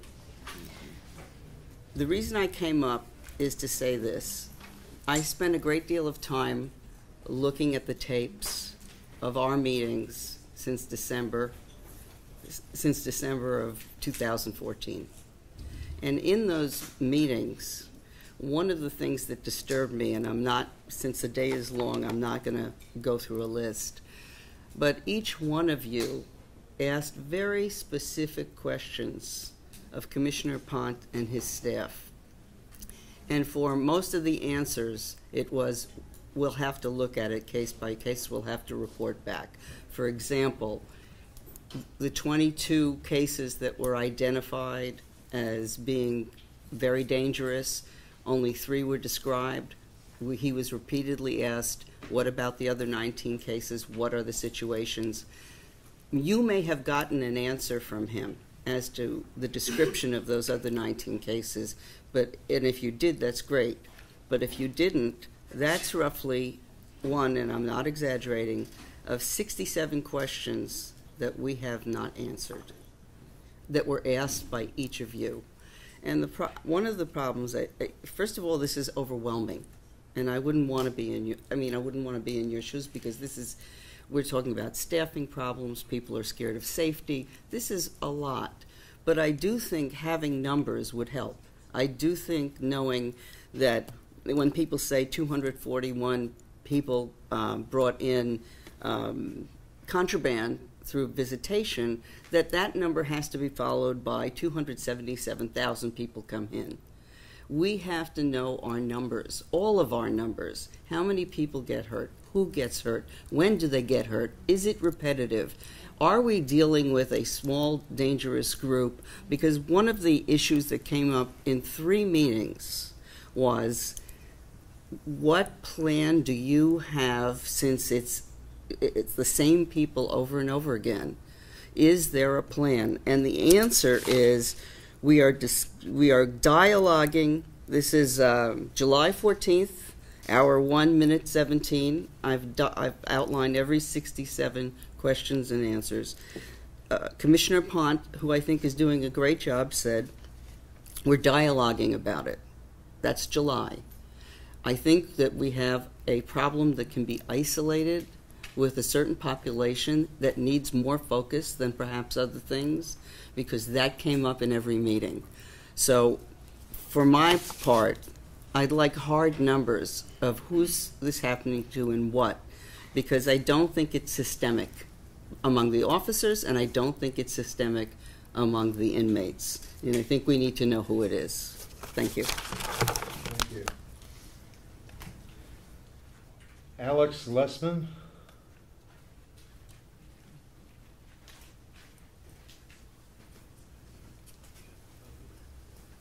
Thank you. My name is Alex Lessman. I'm representing the Committee on Corrections and Community Reentry from the New York City Bar Association. Our concern is a process concern, and it's in harmony with some of the comments already made by representatives of the Legal Aid Society, the Urban Justice Center, and Brooklyn Defender Services. It is laudable that the department is responding to the board and public comments.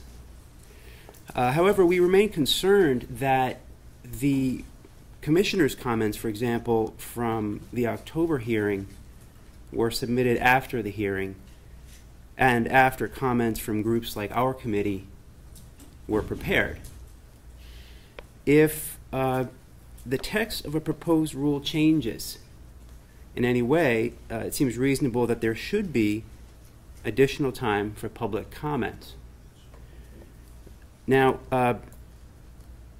many of us know the CAPA law, the City Administrative Procedure Act, and the FOIL, of course, Freedom of Information Law. And the committee would just like to emphasize that the board must carefully observe the provisions of both of these laws, specifically regarding making public the material under consideration at a public meeting. We don't want advocates to attend the meeting and then find themselves confused by new information that's coming at them very quickly. And of course, in the bigger picture, we all share the goal for public comments to be pertinent and meaningful. Thank you. Thank you. Samantha Unachima. Okay.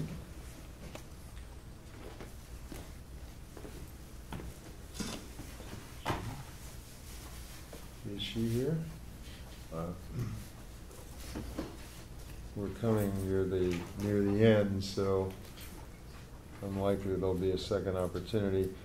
Saint Farrell. I may have that wrong, but it does appear to be P-H-A-R-E-L. St. Farrell. Reverend Callie Mutu.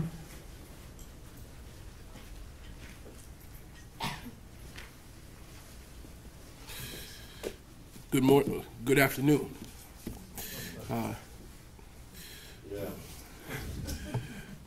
My name is the Reverend Dr. Kali Mutu. I am the pastor of Bethel AME Church in Far Rockaway, New York. I'm also the president of the Bronx chapter of the National Action Network. I'm here representing New York City Clergy Criminal Justice Task Force, as well as the New York City Clergy Roundtable. First and foremost, we always want to remain in continued prayer for all of our corrections officers and law enforcement who put themselves in the line of harm every day. We pray that everyone who begins a tour will end a tour on their way home. We have been very involved in the discussions around many of the proposed plans, and I will briefly give a few of the points that we would like to emphasize. As it was said by a few others, we do want to emphasize that the public be given a bit more time for comments and feedback as we move forward. That we do have one major issue around visitation. We do understand that visitors who bring contraband are not visitors, they are criminals. But we must ensure that law-abiding family members are not treated as criminals. The process of visiting our city's jails can be extraordinarily dehumanizing. But if a visitor does commit a crime, they are a crime, and it does need action.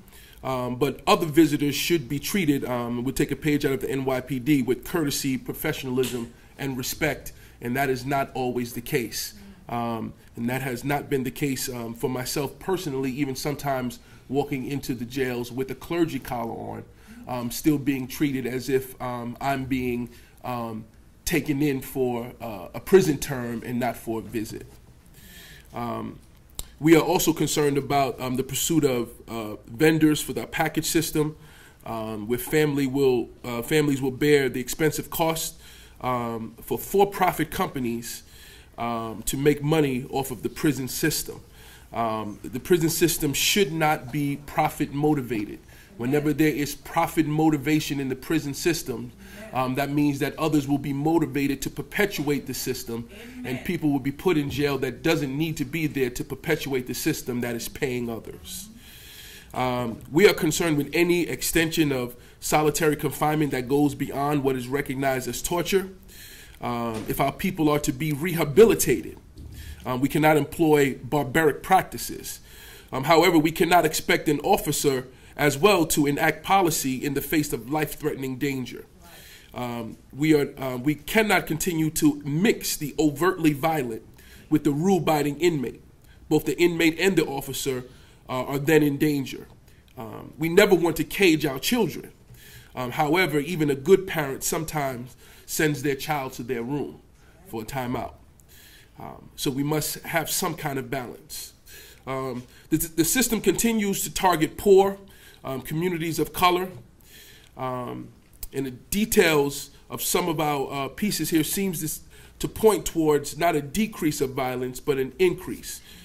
If we separate these inmates from those who they love, we cannot expect them to do anything other than act out. So we need to have a balance so that we have a proper abiding of the rules, but we also have the rehabilitation that can only come from a family or friend's love. As we are making these decisions, I would caution the board that we not make these decisions too fast, but that we take more time to think these things through with the community. Please allow us time to comment with testimony, with more public hearings and more public comments. It is a problem when some of your findings are made public after the public commenting period is closed. We do trust that the board values input from the public and from those directly impacted to the crucial mission of the Department of Corrections, as my colleague Reverend Q. English mentioned at the last hearing, realizing that the decisions you make on these issues will have far-reaching effects on our city, families, and particularly people who are Black, brown, and of the Latino heritage. We must lend ourselves to healing and to contribute, and not to contribute to their brokenness. The decisions we make should not be caught in the web of politics, but instead in the web of safety. We trust that you will all do the right thing for all New Yorkers. Thank you. Thank you very much. That concludes our public comment period. Let me note that there is presently no meeting scheduled for December, but it is extremely likely that we will schedule one, and we will, of course, put out a notice as quickly as we know and well before any meeting. Thank you for your patience and participation.